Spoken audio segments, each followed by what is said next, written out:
ਸਤਿ ਸ਼੍ਰੀ ਅਕਾਲ ਜੀ। ਮੈਂ ਹਾਂ ਗੁਰਜਤਿੰਦਰ ਸਿੰਘ ਰੰਧਾਵਾ ਲੈ ਕੇ ਹਾਜ਼ਰ ਹਾਂ ਅੱਜ ਦਾ US ਇਮੀਗ੍ਰੇਸ਼ਨ ਐਂਡ ਪੋਲਿਟਿਕਸ ਦਾ ਇਹ ਐਪੀਸੋਡ। ਸਾਡੇ ਨਾਲ ਇੱਕ ਵਾਰੀ ਫੇਰ ਹਾਜ਼ਰ ਆ ਸਰਦਾਰ ਜਸਪ੍ਰੀਤ ਸਿੰਘ, ਅਟਾਰਨੀ ਐਟ ਲਾ। ਬਹੁਤ ਸਾਰੇ ਐਪੀਸੋਡ ਤੁਸੀਂ ਪਹਿਲਾਂ ਵੀ ਇਹਨਾਂ ਨਾਲ ਸਾਡੇ ਨਾਲ ਸਾਂਝੇ ਕੀਤੇ ਆ, ਜਿੱਥੇ ਇਹ ਸਥਾਨਕ ਰਾਜਨੀਤੀ ਬਾਰੇ ਸਾਡੇ ਨਾਲ ਗੱਲਾਂ ਸਾਂਝੀਆਂ ਕਰਦੇ ਆ, ਉੱਥੇ ਤੁਹਾਡੇ ਇਮੀਗ੍ਰੇਸ਼ਨ ਬਾਬਤ ਸਵਾਲਾਂ ਦੇ ਜਵਾਬ ਵੀ ਦਿੰਦੇ ਆ। ਸਭ ਤੋਂ ਪਹਿਲਾਂ ਤਾਂ ਸਵਾਗਤ ਕਰਦੇ ਆ ਜੀ ਇੱਕ ਵਾਰੀ ਫੇਰ। ਸਤਿ ਸ਼੍ਰੀ ਅਕਾਲ ਜੀ ਸਾਰਿਆਂ ਨੂੰ। ਜਸਪ੍ਰੀਤ ਸਿੰਘ ਜੀ, ਬਹੁਤ ਸਾਰੇ ਉਤਰਾਅ ਚੜ੍ਹਾਅ ਹੈ। ਟਰੰਪ ਸਾਹਿਬ ਦੇ ਥੋੜ੍ਹੇ ਜਿਹੇ ਦਿਨ ਰਹਿ ਗਏ ਆ ਜਾਣਦੇ, ਉਹਨਾਂ ਦਾ ਸਮਾਂ ਜਿਹੜਾ ਸਮਾਪਤੀ ਹੋਣ ਨੂੰ ਜਾ ਰਿਹਾ। ਪਿਛਲੇ ਦਿਨਾਂ ਦੀਆਂ ਘਟਨਾਵਾਂ ਜਿਹੜੀਆਂ ਉੱਥੇ ਹੋਈਆਂ ਵਾਸ਼ਿੰਗਟਨ DC 'ਚ, ਉਹ ਬਹੁਤ ਨਿੰਦਣਯੋਗ ਆ। ਵਿਸ਼ਵ ਭਰ ਤੋਂ ਉਹਨਾਂ ਘਟਨਾਵਾਂ ਦੀ ਜਿਹੜੀ ਆ ਉਹ ਨਿਖੇਧੀ ਕੀਤੀ ਗਈ ਆ। ਇਸ ਬਾਰੇ ਤੁਸੀਂ ਕੀ ਕਹਿਣਾ ਚਾਹੁੰਦੇ ਹੋ? ਰੰਧਾਵਾ ਸਾਹਿਬ, ਇਹ ਜੋ ਵੀ ਹੋਇਆ ਉੱਥੇ ਵਾਸ਼ਿੰਗਟਨ DC ਕੈਪੀਟਲ ਦੇ ਵਿੱਚ, ਉਹਦੀ ਜਿੰਨੀ ਵੀ ਨਿੰਦਾ ਕਰੀਏ ਉਨੀ ਘੱਟ ਆ। ਕਿਉਂਕਿ ਉੱਥੇ ਜਾ ਕੇ ਨਾ ਕੇਵਲ ਹੁੱਲੜਬਾਜ਼ੀ ਕੀਤੀ ਗਈ ਆ, ਬਲਕਿ ਉੱਥੇ ਜਾ ਕੇ ਹਮਲਾ ਕੀਤਾ ਗਿਆ ਜੀ, ਤੇ ਭੰਨ ਤੋੜ ਕੀਤੀ ਗਈ। ਚੀਜ਼ਾਂ ਵੀ ਉੱਥੇ ਜਿਹੜੀਆਂ ਚੱਕੀਆਂ ਗਈਆਂ। ਹੁਣ ਅੱਜ ਸਟੇਟਮੈਂਟ ਨੈਂਸੀ ਪਲੋਸੀ ਜਿਹੜੇ ਸਪੀਕਰ ਨੇ ਹਾਊਸ ਦੇ, ਉਹਨਾਂ ਦੇ ਮਤਲਬ ਆਫਿਸ ਤੋਂ ਆਈ ਆ ਵੀ ਸਾਡਾ ਲੈਪਟਾਪ ਮਿਸਿੰਗ ਆ ਜੀ, ਤੇ ਹੋਰ ਪਤਾ ਨਹੀਂ ਕੀ ਕੀ ਉੱਥੇ ਹੋਇਆ। ਤੇ ਪਰ ਉਹਦੇ ਨਾਲ ਨਾਲ 5 ਜਾਨਾਂ ਗਈਆਂ। ਇੱਕ ਜਿਹੜੇ ਕੈਪੀਟਲ ਪੁਲਿਸ ਦਾ ਆਫਿਸਰ ਸੀਗਾ, ਉਹ ਵਿਚਾਰਾ ਆਪਣੀ ਜਾਨ ਗਵਾ ਬੈਠਾ, ਤੇ ਉਹਦੇ ਨਾਲ 4 ਜਿਹੜੇ ਪ੍ਰੋਟੈਸਟਰ ਸੀਗੇ ਉਹਨਾਂ ਦੀਆਂ ਜਾਨਾਂ ਗਈਆਂ ਜੀ। ਤੇ ਇਹ ਹੁਣ ਮਤਲਬ ਫੇਰ ਜਿਹੜੀ ਭੰਨ ਤੋੜ ਕਰਕੇ ਉਹ ਅੰਦਰ ਗਏ, ਜਿਸ ਤਰੀਕੇ ਨਾਲ ਉਹਨਾਂ ਨੇ, ਜਿੱਦਾਂ ਉਹ ਜਿਹੜੀਆਂ ਸੀਗੀਆਂ ਬਾਰੀਆਂ ਭੰਨੀਆਂ, ਜੋ ਜਿਹੜੀਆਂ ਵਿੰਡੋਜ਼ ਤੋੜ ਕੇ ਅੰਦਰ ਗਏ, ਉਹ ਵੀ ਇੱਕ ਆਪਣੇ ਆਪ 'ਚ ਬੜੀ ਨਿੰਦਾ ਕਰਨ ਵਾਲੀ ਗੱਲ ਆ। ਤੇ ਇਹਦੇ 'ਚ ਇਹ ਹੈਗਾ ਕਿ ਅਮਰੀਕਾ ਦੇ ਵਿੱਚ ਕੋਈ ਡੋਮੈਸਟਿਕ ਟੈਰਰਿਜ਼ਮ ਦਾ ਲਾ ਨਹੀਂ ਹੈਗਾ। ਜਿਹੜਾ ਹੁਣ ਬਣਦਾ ਤਾਂ ਬੇਸਿਕਲੀ ਇਹ ਜਿਹੜਾ ਡੋਮੈਸਟਿਕ ਟੈਰਰਿਜ਼ਮ ਬਣਦੀ ਆ, ਕਿਉਂਕਿ ਉੱਥੇ ਆ ਕੇ ਡਰਾਉਣਾ। ਹੁਣ ਟੈਰਰਿਜ਼ਮ ਕੀ ਹੁੰਦੀ ਆ? ਟੈਰਰਿਜ਼ਮ ਹੈ ਬੇਸਿਕਲੀ ਆਪਣਾ ਵਿਊ ਪੁਆਇੰਟ ਬਣਾਉਣ ਲਈ ਕਿਸੇ ਨੂੰ ਡਰਾਉਣਾ, ਚਾਹੇ ਵਿਊ ਤੁਹਾਡਾ ਠੀਕ ਹੋਵੇ ਗਲਤ ਹੋਵੇ, ਪਰ ਤੁਸੀਂ ਉਹ ਵਿਊ ਕਿਸੇ ਹੋਰ ਤੇ ਯਾਨੀ ਕਿ ਥੋਪਣਾ ਚਾਹੁੰਦੇ ਆ, ਉਹਨੂੰ ਡਰਾ ਕੇ ਜੀ। ਤੇ ਇਹਨਾਂ ਨੇ ਆਪਣਾ ਜਿਹੜਾ ਵਿਊ ਸੀ ਇਹਨਾਂ ਦਾ, ਉਹ ਇਹ ਸੀਗਾ ਕਿ ਇਲੈਕਸ਼ਨ ਜਿਹੜੀ ਆ ਸਟੀਲ ਕੀਤੀ ਗਈ ਆ, ਤੇ ਪ੍ਰੈਜ਼ੀਡੈਂਟ ਟਰੰਪ ਇਲੈਕਸ਼ਨ ਜਿੱਤੇ ਸੀ, ਉਹਨਾਂ ਨੂੰ ਜਿਹੜਾ ਧੱਕੇ ਨਾਲ ਹਰਾਇਆ ਗਿਆ। ਤੇ ਉਹਨਾਂ ਨੂੰ ਕਹਿਣ ਇਹ ਆਏ ਸੀਗੇ ਜਿਹੜੇ ਉੱਥੇ ਹਾਊਸ ਤੇ ਸੈਨੇਟ ਦੇ ਜਿਹੜੇ ਮੈਂਬਰ ਆ ਕਿ ਇਸ ਇਲੈਕਸ਼ਨ ਨੂੰ ਤੁਸੀਂ ਓਵਰਟਰਨ ਕਰੋ ਜੀ, ਕਿ ਇਹਨੂੰ ਤੁਸੀਂ ਜਿਹੜਾ ਹੈਗਾ ਬਾਈਡਨ ਦੀ ਜਿਹੜੀ ਜਿੱਤ ਤੇ ਮੋਹਰ ਨਾ ਲਾਓ। ਪਰ ਜਿਹੜਾ ਤਰੀਕਾ ਸੀ ਕਹਿਣ ਦਾ, ਉਹ ਇੱਕ ਉਹਨਾਂ ਨੂੰ ਜਾਣੀ ਕਿ ਡਰਾਉਣ ਦਾ ਤਰੀਕਾ ਸੀ, ਟੈਰਰਾਈਜ਼ ਕਰਨ ਦਾ ਤਰੀਕਾ ਸੀ। ਪਰ ਅਮਰੀਕਾ ਦੇ ਵਿੱਚ ਡੋਮੈਸਟਿਕ ਟੈਰਰਿਜ਼ਮ ਦਾ ਕੋਈ ਲਾ ਨਹੀਂਗਾ ਜੀ ਜੀ। ਜਿਹੜੀ ਬਾਹਰੋਂ ਟੈਰਰਿਜ਼ਮ ਆ, ਹੁਣ ਜੇ ਇਹੀ ਕੰਮ ਕਰਨ ਕੋਈ ਇਸਲਾਮਿਕ ਜਹਾਦ ਦਾ ਜਿਹੜਾ ਜਹਾਦ ਵਾਲਾ ਬੰਦਾ ਉਹ ਆ ਜਾਂਦਾ, ਜਾਂ ਕੋਈ ਹੋਰ ਫਰਜ਼ ਕਰੋ ਵੀ ਕਿਸੇ ਹੋਰ ਰੇਸ ਦਾ ਬੰਦਾ, ਜਿਵੇਂ ਕੋਈ ਬਲੈਕ ਜਾਂ ਕੋਈ ਸਪੈਨਿਕ ਜਾਂ ਕੋਈ ਹੋਰ ਇੰਡੀਅਨ ਜਾਂ ਕੋਈ ਵੀ ਆ ਜਾਂਦਾ ਜੀ ਜੀ, ਤੇ ਉਹ ਤੇ ਇਹਨਾਂ ਨੇ ਚਾਰਜ ਲਾਉਣਾ ਸੀ ਟੈਰਰਿਜ਼ਮ ਦਾ, ਤੇ ਉਹਦੇ ਬੜੇ ਸਖਤ ਲਾ ਨੇ ਇੱਥੇ। ਤੇ ਇਹ ਵੀ ਹੋ ਸਕਦਾ ਸੀ ਵੀ ਜੇ ਉਹ ਬੰਦੇ ਉੱਥੇ ਆਉਂਦੇ ਤਾਂ ਮੁੜ ਕੇ ਵਾਪਸ ਨਾ ਜਾਂਦੇ। ਤੇ ਇਹਨਾਂ ਨੂੰ ਕਿਉਂਕਿ ਇਹ ਜ਼ਿਆਦਾ ਸਾਰੇ ਅਮਰੀਕਨ ਸੀ, ਤੇ ਮਤਲਬ ਇਹਨਾਂ ਵਿੱਚੋਂ ਵੀ ਜ਼ਿਆਦਾ ਜਿਹੜੇ ਕਹਿ ਲਓ ਕਿ ਓਵਰਵੈਲਮਿੰਗ ਜਿਹੜੇ ਮਤਲਬ ਸੀਗੀ, ਮਤਲਬ ਇਹਦੇ ਵਿੱਚ ਮੈਜੋਰਟੀ ਜਾਂ 80-90% ਕਹਿ ਲਓ, ਉਹ ਜਿਹੜੇ ਵਾਈਟ ਸੀ ਜੀ। ਤੇ ਉਹਨਾਂ ਕਰਕੇ ਥੋੜ੍ਹੀ ਜਿਹੜੀ ਹੈਗੀ ਆ, ਇਹ ਲੱਗਦਾ ਵੀ ਨਰਮੀ ਵਰਤੀ ਗਈ ਕਿ ਜਿਸ ਮਤਲਬ ਪਹਿਲਾਂ ਉਹਨਾਂ ਨੂੰ ਜਿਹੜਾ ਜਦੋਂ ਅੰਦਰ ਆਉਣ ਦੀ ਕੋਸ਼ਿਸ਼ ਕੀਤੀ, ਉਹਨਾਂ ਨੂੰ ਰੋਕਣ ਦੀ ਕੋਸ਼ਿਸ਼ ਕੀਤੀ ਕਿ ਫਿਰ ਉਹ ਨਹੀਂ ਰੁਕੇ, ਫਿਰ ਅੰਦਰ ਆ ਗਏ। ਫਿਰ ਅੰਦਰ ਵਾਲੇ ਜਿਹੜੇ ਆਫਿਸਰ ਸੀਗੇ ਕੈਪੀਟਲ ਪੁਲਿਸ ਦੇ, ਉਹਨਾਂ ਨੇ ਪਹਿਲਾਂ ਟਰਾਈ ਕੀਤੀ ਵੀ ਉਹਨਾਂ ਨੂੰ ਰੋਕਣ ਦੀ, ਕਿਵੇਂ ਰੋਕਿਆ ਜਾ ਸਕੇ। ਫਿਰ ਉਹ ਇੱਕ ਵੀਡੀਓ 'ਚ ਇਹ ਵੀ ਦਿਖਾਇਆ ਵੀ ਕਈ ਅਫਸਰ ਅੱਗੇ ਅੱਗੇ ਭੱਜ ਰਹੇ ਆ, ਉਹਨਾਂ ਦੇ ਅੱਗੇ ਲਾ ਕੇ ਉਹ ਰੋਕਣ ਦੀ ਕੋਸ਼ਿਸ਼ ਕਰ ਰਹੇ, ਨਹੀਂ ਰੋਕ ਰਹੇ, ਉਹ ਫਿਰ ਅੱਗੇ ਭੱਜ ਰਹੇ ਇੱਦਾਂ ਜੀ ਜੀ। ਤੇ ਕਈ ਅਫਸਰਾਂ ਨੇ ਉਹਨਾਂ ਨਾਲ ਫੋਟੋਆਂ ਵੀ ਖਿਚਾਈਆਂ ਮਤਲਬ, ਤੇ ਉਹਨਾਂ ਨੇ ਭੰਨ ਤੋੜ ਕੀਤੀ। ਫਿਰ ਉਹ ਜਾ ਕੇ ਜਿਹੜੇ ਮਤਲਬ ਕਾਂਗਰਸਮੈਨਾਂ ਸੈਂਟਰਾਂ ਦੇ ਕਮਰਿਆਂ 'ਚ ਬਹਿ ਗਏ। ਸੋ ਇਸ ਕਿਸਮ ਦਾ ਜਿਹੜਾ ਕੰਮ ਹੋਇਆ, ਤੇ ਉਹ ਜਿਹੜੀ ਕੈਪੀਟਲ ਪੁਲਿਸ ਹੈ ਇਹਦੇ ਵੱਲੋਂ ਥੋੜ੍ਹੀ ਜਿਹੀ ਜਿਹੜੀ ਆ ਉਹ ਢਿੱਲ ਦਿਖਾਈ ਗਈ ਇਸ ਕੰਮ 'ਚ ਜੀ ਜੀ। ਉੱਧਰੋਂ ਜਿਹੜੇ ਮੈਰੀਲੈਂਡ ਦੇ ਗਵਰਨਰ ਨੇ, ਉਹਨਾਂ ਦਾ ਬਿਆਨ ਆਇਆ ਕਿ ਕਿਉਂਕਿ ਜਿਹੜੀ ਮੈਰੀਲੈਂਡ ਆ ਬਿਲਕੁਲ ਨਾਲ ਲੱਗਦੀ ਸਟੇਟ ਆ ਜੀ, ਬਿਲਕੁਲ ਨਾਲ, ਤੇ ਉਹ ਜਿਹੜਾ ਗਵਰਨਰ ਨੇ ਉਹ ਰਿਪਬਲਿਕਨ ਨੇ ਆਪ, ਤੇ ਉਹਨਾਂ ਦਾ ਬਿਆਨ ਇਹ ਆਇਆ ਵੀ ਅਸੀਂ 200 ਤੋਂ ਵੱਧ ਆਪਣੇ ਸਟੇਟ ਟਰੂਪਰ ਤੇ ਜਿਹੜੇ ਹੈਗੇ ਨੈਸ਼ਨਲ ਗਾਰਡ ਦੇ ਜਿਹੜੇ ਬੰਦੇ ਆ ਉਹ ਤਿਆਰ ਕਰ ਲਏ ਸੀਗੇ ਆਰਮਡ ਜੀ। ਤੇ ਸਾਨੂੰ ਉਦੋਂ ਹੀ ਪਤਾ ਲੱਗ ਗਿਆ ਸੀ। ਤੇ ਮੈਰੀਲੈਂਡ ਤੋਂ ਉੱਥੇ ਜਾਣ ਨੂੰ ਸਿਰਫ ਅੱਧੇ ਪੌਣੇ ਘੰਟੇ ਦਾ ਰਸਤਾ ਜੀ, ਜਾਂ ਘੰਟੇ ਦਾ ਹੋਊਗਾ ਵੱਧ ਤੋਂ ਵੱਧ। ਤੇ ਉਹਨਾਂ ਨੇ ਕਿਹਾ ਵੀ ਸਾਡਾ ਰੈਡੀ ਸੀ, ਲੇਕਿਨ ਸਾਨੂੰ ਪੈਂਟਾਗਨ ਨੇ, ਜਿਹੜਾ ਡਿਫੈਂਸ ਡਿਪਾਰਟਮੈਂਟ ਆ, ਉਹਨੇ ਪਰਮਿਸ਼ਨ ਨਹੀਂ ਦਿੱਤੀ ਜਾਣ ਵਾਸਤੇ। ਅਸੀਂ ਕਈ ਘੰਟੇ ਪਰਮਿਸ਼ਨ ਉਡੀਕਦੇ ਰਹੇ, ਸਾਨੂੰ ਪਰਮਿਸ਼ਨ ਨਹੀਂ ਮਿਲੀ ਜੀ। ਜਦੋਂ ਮਿਲੀ ਤਾਂ ਅਸੀਂ ਗਏ ਤਾਂ ਉਦੋਂ ਨੂੰ ਤਾਂ ਫਿਰ ਮਤਲਬ ਸ਼ਾਮ ਹੋ ਗਈ ਸੀ। ਰਫਾ ਦਫਾ ਹੋ ਗਈ। ਸੋ ਇਹ ਵੀ ਇੱਕ ਗੱਲ ਲੱਗੀ ਆ ਕਿ ਉਹਦੇ ਵਿੱਚ ਇੱਕ ਇਹ ਵੀ ਇਹਨਾਂ ਨੂੰ ਪ੍ਰੋਬਲਮ ਆਈ ਉੱਥੇ ਜਿਹੜੀ ਹੈ ਕੈਪੀਟਲ ਪੁਲਿਸ ਨੂੰ, ਵੀ ਜਿਹੜੀ ਅਸੀਂ ਮਤਲਬ ਹੋਰ ਪੁਲਿਸ ਮੰਗਾਉਣੀ ਹੈ ਕਿੱਥੋਂ ਮੰਗਾਈਏ ਜੀ। ਸੋ ਜੇ ਉਹਨਾਂ ਨੇ ਕੋਸ਼ਿਸ਼ ਕੀਤੀ, ਅਪਰੋਚ ਕੀਤੀ ਕਿਸੇ ਨੂੰ ਕਹਿਣ ਦੀ, ਤਾਂ ਉੱਥੋਂ ਨੂੰ ਹੈਲਪ ਨਹੀਂ ਮਿਲੀ ਅੱਗੋਂ। ਜੀ। ਤੇ ਇਸ ਕਰਕੇ ਉਹ ਸਾਰਾ ਜਿਹੜਾ ਸੀਗਾ ਉਹ ਇੰਨਾ ਟਾਈਮ ਲੰਬਾ ਚੱਲ ਗਿਆ। ਪਰ ਜੋ ਵੀ ਹੋਇਆ ਬੜਾ ਮੰਦਭਾਗਾ ਹੋਇਆ, ਖਾਸ ਕਰਕੇ ਜਿਸ ਕੰਮ ਲਈ ਹੋਇਆ। ਦੇਖੋ ਜਿਹੜੀ ਇਲੈਕਸ਼ਨ ਆ ਉਹ ਸਾਰੀ ਦੁਨੀਆ ਜਾਣਦੀ ਆ ਵੀ ਇਲੈਕਸ਼ਨ ਫ੍ਰੀ ਤੇ ਫੇਅਰ ਹੋਈ ਆ ਜੀ। ਇਹਨਾਂ ਨੇ 100 ਤੋਂ ਵੱਧ ਜਿਹੜਾ ਹੈਗਾ ਟਰੰਪ ਕੰਪੇਨ ਨੇ ਕੇਸ ਕੀਤੇ ਅੱਡ-ਅੱਡ ਸਟੇਟਾਂ 'ਚ, ਕੋਈ ਵੀ ਕੇਸ ਜਿਹੜਾ ਸਿਰੇ ਨਹੀਂ ਚੜਿਆ। ਫਿਰ ਇਹਨਾਂ ਨੇ ਉਸ ਤੋਂ ਇਲਾਵਾ ਕਈ ਜਿਹੜੇ ਮਤਲਬ ਸਟੇਟ ਦੇ ਜਿਹੜੇ ਹੈਗੇ ਲੈਜਿਸਲੇਟਰਸ ਉਹਨਾਂ ਨੂੰ ਕਿਹਾ, ਗਵਰਨਰਾਂ ਨੂੰ ਕਿਹਾ ਵੀ ਇਹਨੂੰ ਓਵਰਟਰਨ ਕਰੋ। ਉਹਨਾਂ ਨੇ ਵੀ ਕਿਹਾ ਵੀ ਅਸੀਂ ਇਹਦੇ 'ਚ ਮਤਲਬ ਕੁਝ ਨਹੀਂ ਕਰ ਸਕਦੇ ਕਿਉਂਕਿ ਇਲੈਕਸ਼ਨ ਜਿਹੜੀਆਂ ਵੋਟਾਂ ਪਈਆਂ ਨੇ ਉਹ ਸਹੀ ਗਿਣੀਆਂ ਗਈਆਂ ਨੇ ਤੇ ਕੋਈ ਫਰਾਡ ਦੀ ਗੱਲ ਸਾਹਮਣੇ ਨਹੀਂ ਆਈ। ਇਹਨਾਂ ਦਾ ਜਿਹੜਾ ਆਪਣਾ ਜਸਟਿਸ ਡਿਪਾਰਟਮੈਂਟ ਆ ਉਹਨੇ ਇਨਵੈਸਟੀਗੇਸ਼ਨ ਕੀਤੀ ਤੇ ਉਹਨੂੰ ਕੋਈ ਫਰਾਡ ਨਹੀਂ ਲੱਭਿਆ ਉਹਦੇ।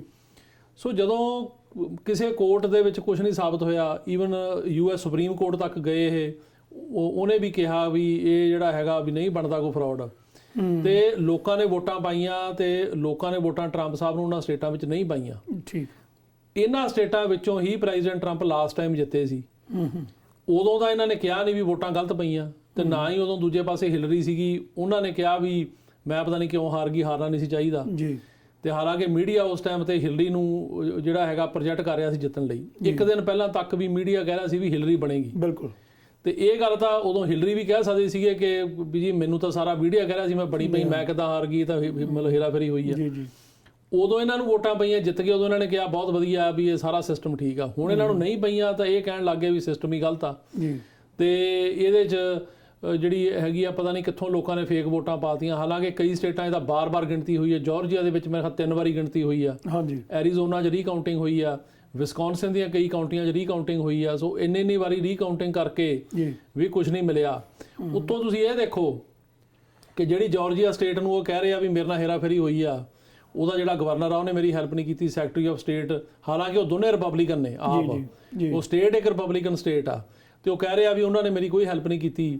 ਉਸੇ ਸਟੇਟ ਦੇ ਵਿੱਚ ਹੁਣ ਸੈਨੇਟ ਦੀਆਂ ਇਲੈਕਸ਼ਨਾਂ ਹੋਈਆਂ ਆ 2 ਪਿਛਲੇ ਹਫ਼ਤੇ, ਤੇ ਉਹ ਜਿਹੜੀਆਂ ਸੈਨੇਟ ਦੀਆਂ ਇਲੈਕਸ਼ਨਾਂ ਹੋਈਆਂ ਉਹਨਾਂ ਦੇ ਵਿੱਚ ਤੇ ਮਤਲਬ ਦੋਨਾਂ ਦੇ ਵਿੱਚ ਜਿਹੜੇ ਨੇ ਉਹ ਡੈਮੋਕ੍ਰੈਟਿਕ ਜਿੱਤੇ ਆ ਕੈਂਡੀਡੇਟ। ਬੜੀ ਦੇਰ ਬਾਅਦ ਹੋਇਆ। ਹਾਂ, ਬੜੀ ਦੇਰ ਬਾਅਦ ਜਾਰਜੀਆ ਸਟੇਟ ਤੋਂ ਕੋਈ ਡੈਮੋਕ੍ਰੈਟ ਮਤਲਬ ਜਿੱਤਣਾ। ਤੇ ਹੁਣ ਦੇਖੋ ਇਸ ਟਾਈਮ ਤੇ ਜਿਹੜੀ ਪ੍ਰੈਜ਼ੀਡੈਂਟ ਦੀ ਇਲੈਕਸ਼ਨਾਂ 'ਚ ਵੀ ਲੀਡ ਲੱਗੇ ਤੇ ਜਿਹੜੀਆਂ ਹੁਣ ਇਲੈਕਸ਼ਨਾਂ ਹੋਈਆਂ ਵੋਟਾਂ ਪਈਆਂ ਸੈਨੇਟ ਦੀਆਂ।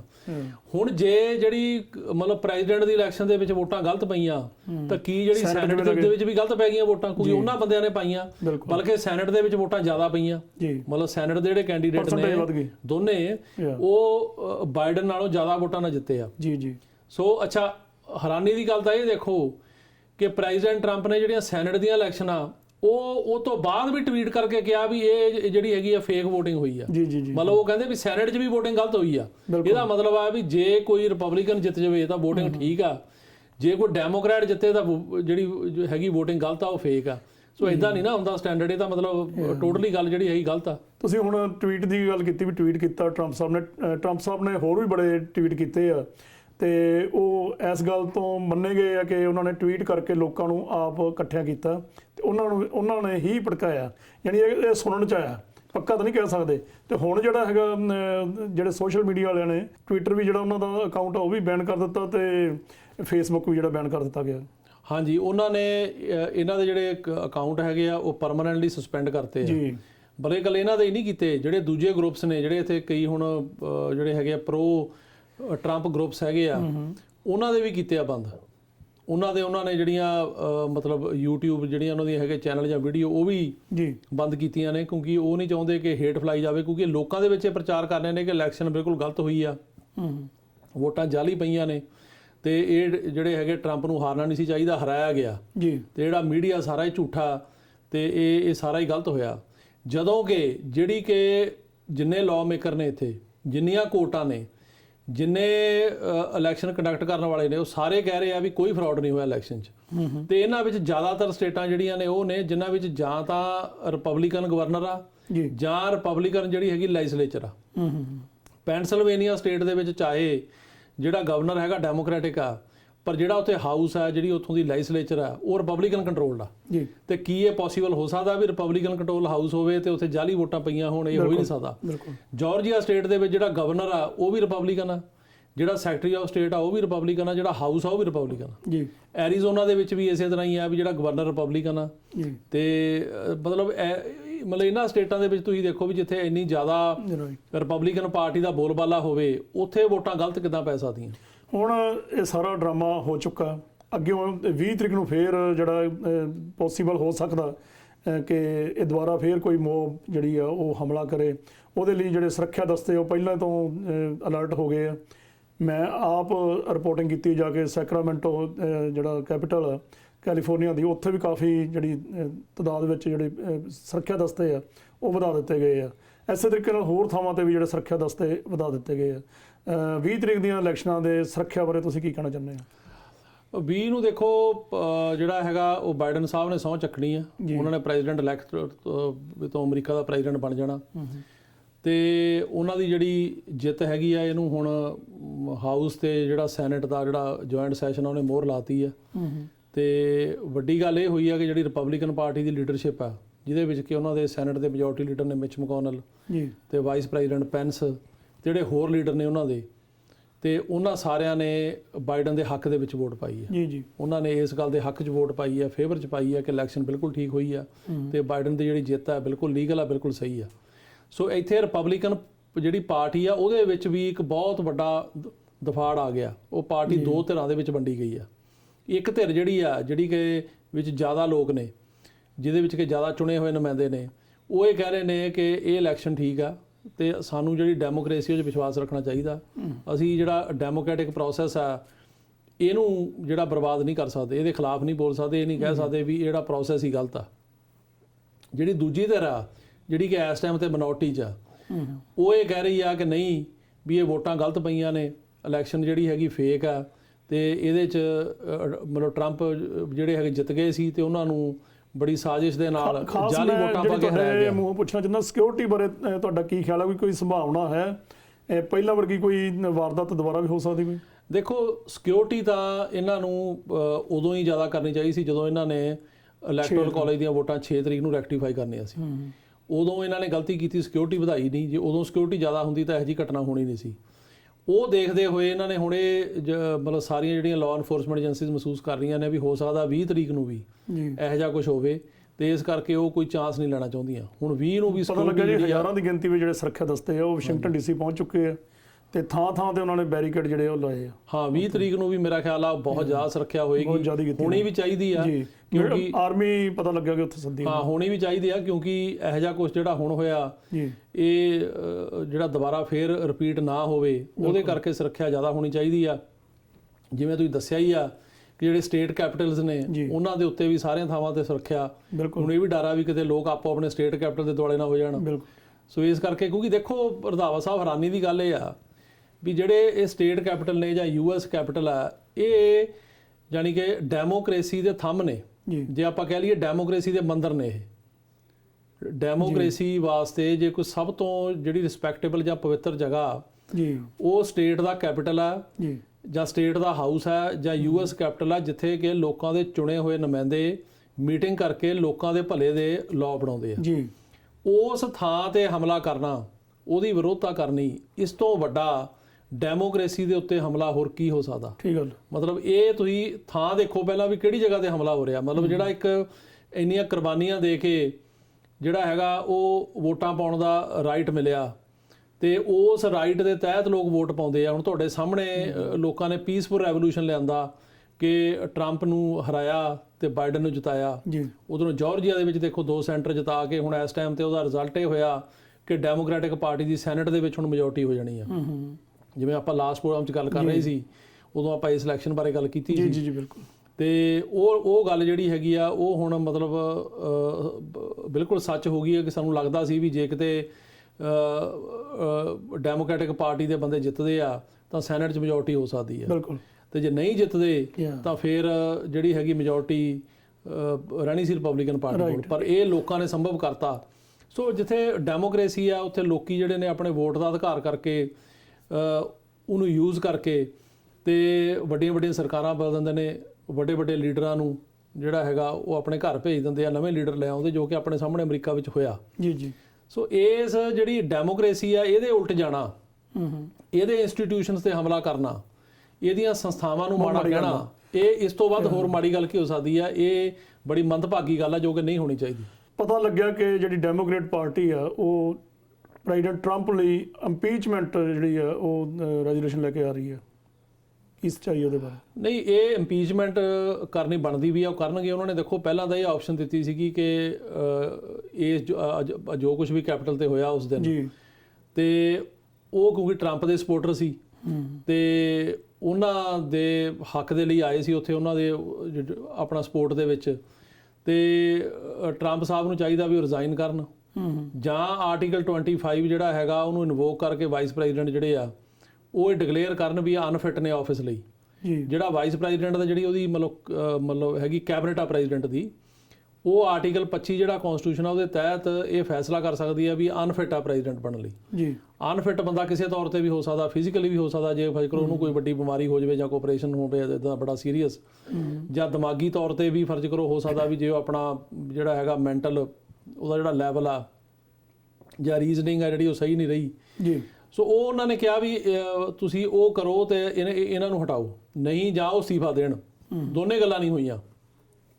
ਤੇ ਇਹਦੇ ਇਸ ਤੋਂ ਇਲਾਵਾ ਹੁਣ ਤੀਜੀ ਆਪਸ਼ਨ ਜਿਹੜੀ ਹੈਗੀ ਆ ਉਹ ਹੈਗੀ ਇੰਪੀਚਮੈਂਟ ਦੀ।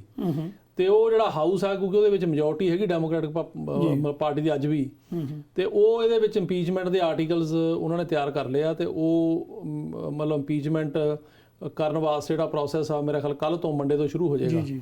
ਤੇ ਇਹਨਾਂ ਦੀ ਕੋਸ਼ਿਸ਼ ਹੋਏਗੀ ਵੀ ਇਸ ਵੀਕ ਦੇ ਵਿੱਚ ਇਹਨੂੰ ਇੰਪੀਚ ਕਰ ਦੇਣ। ਥੋੜੇ ਦਿਨ ਰਹਿ ਗਏ ਆ ਇਹਨਾਂ ਦੀ ਜਿਹੜੀ ਟਰਮ ਹੈ ਉਹ ਖਤਮ ਹੋ ਰਹੀ ਹੈ 20 ਤਰੀਕ ਨੂੰ, ਹੈ ਨਾ?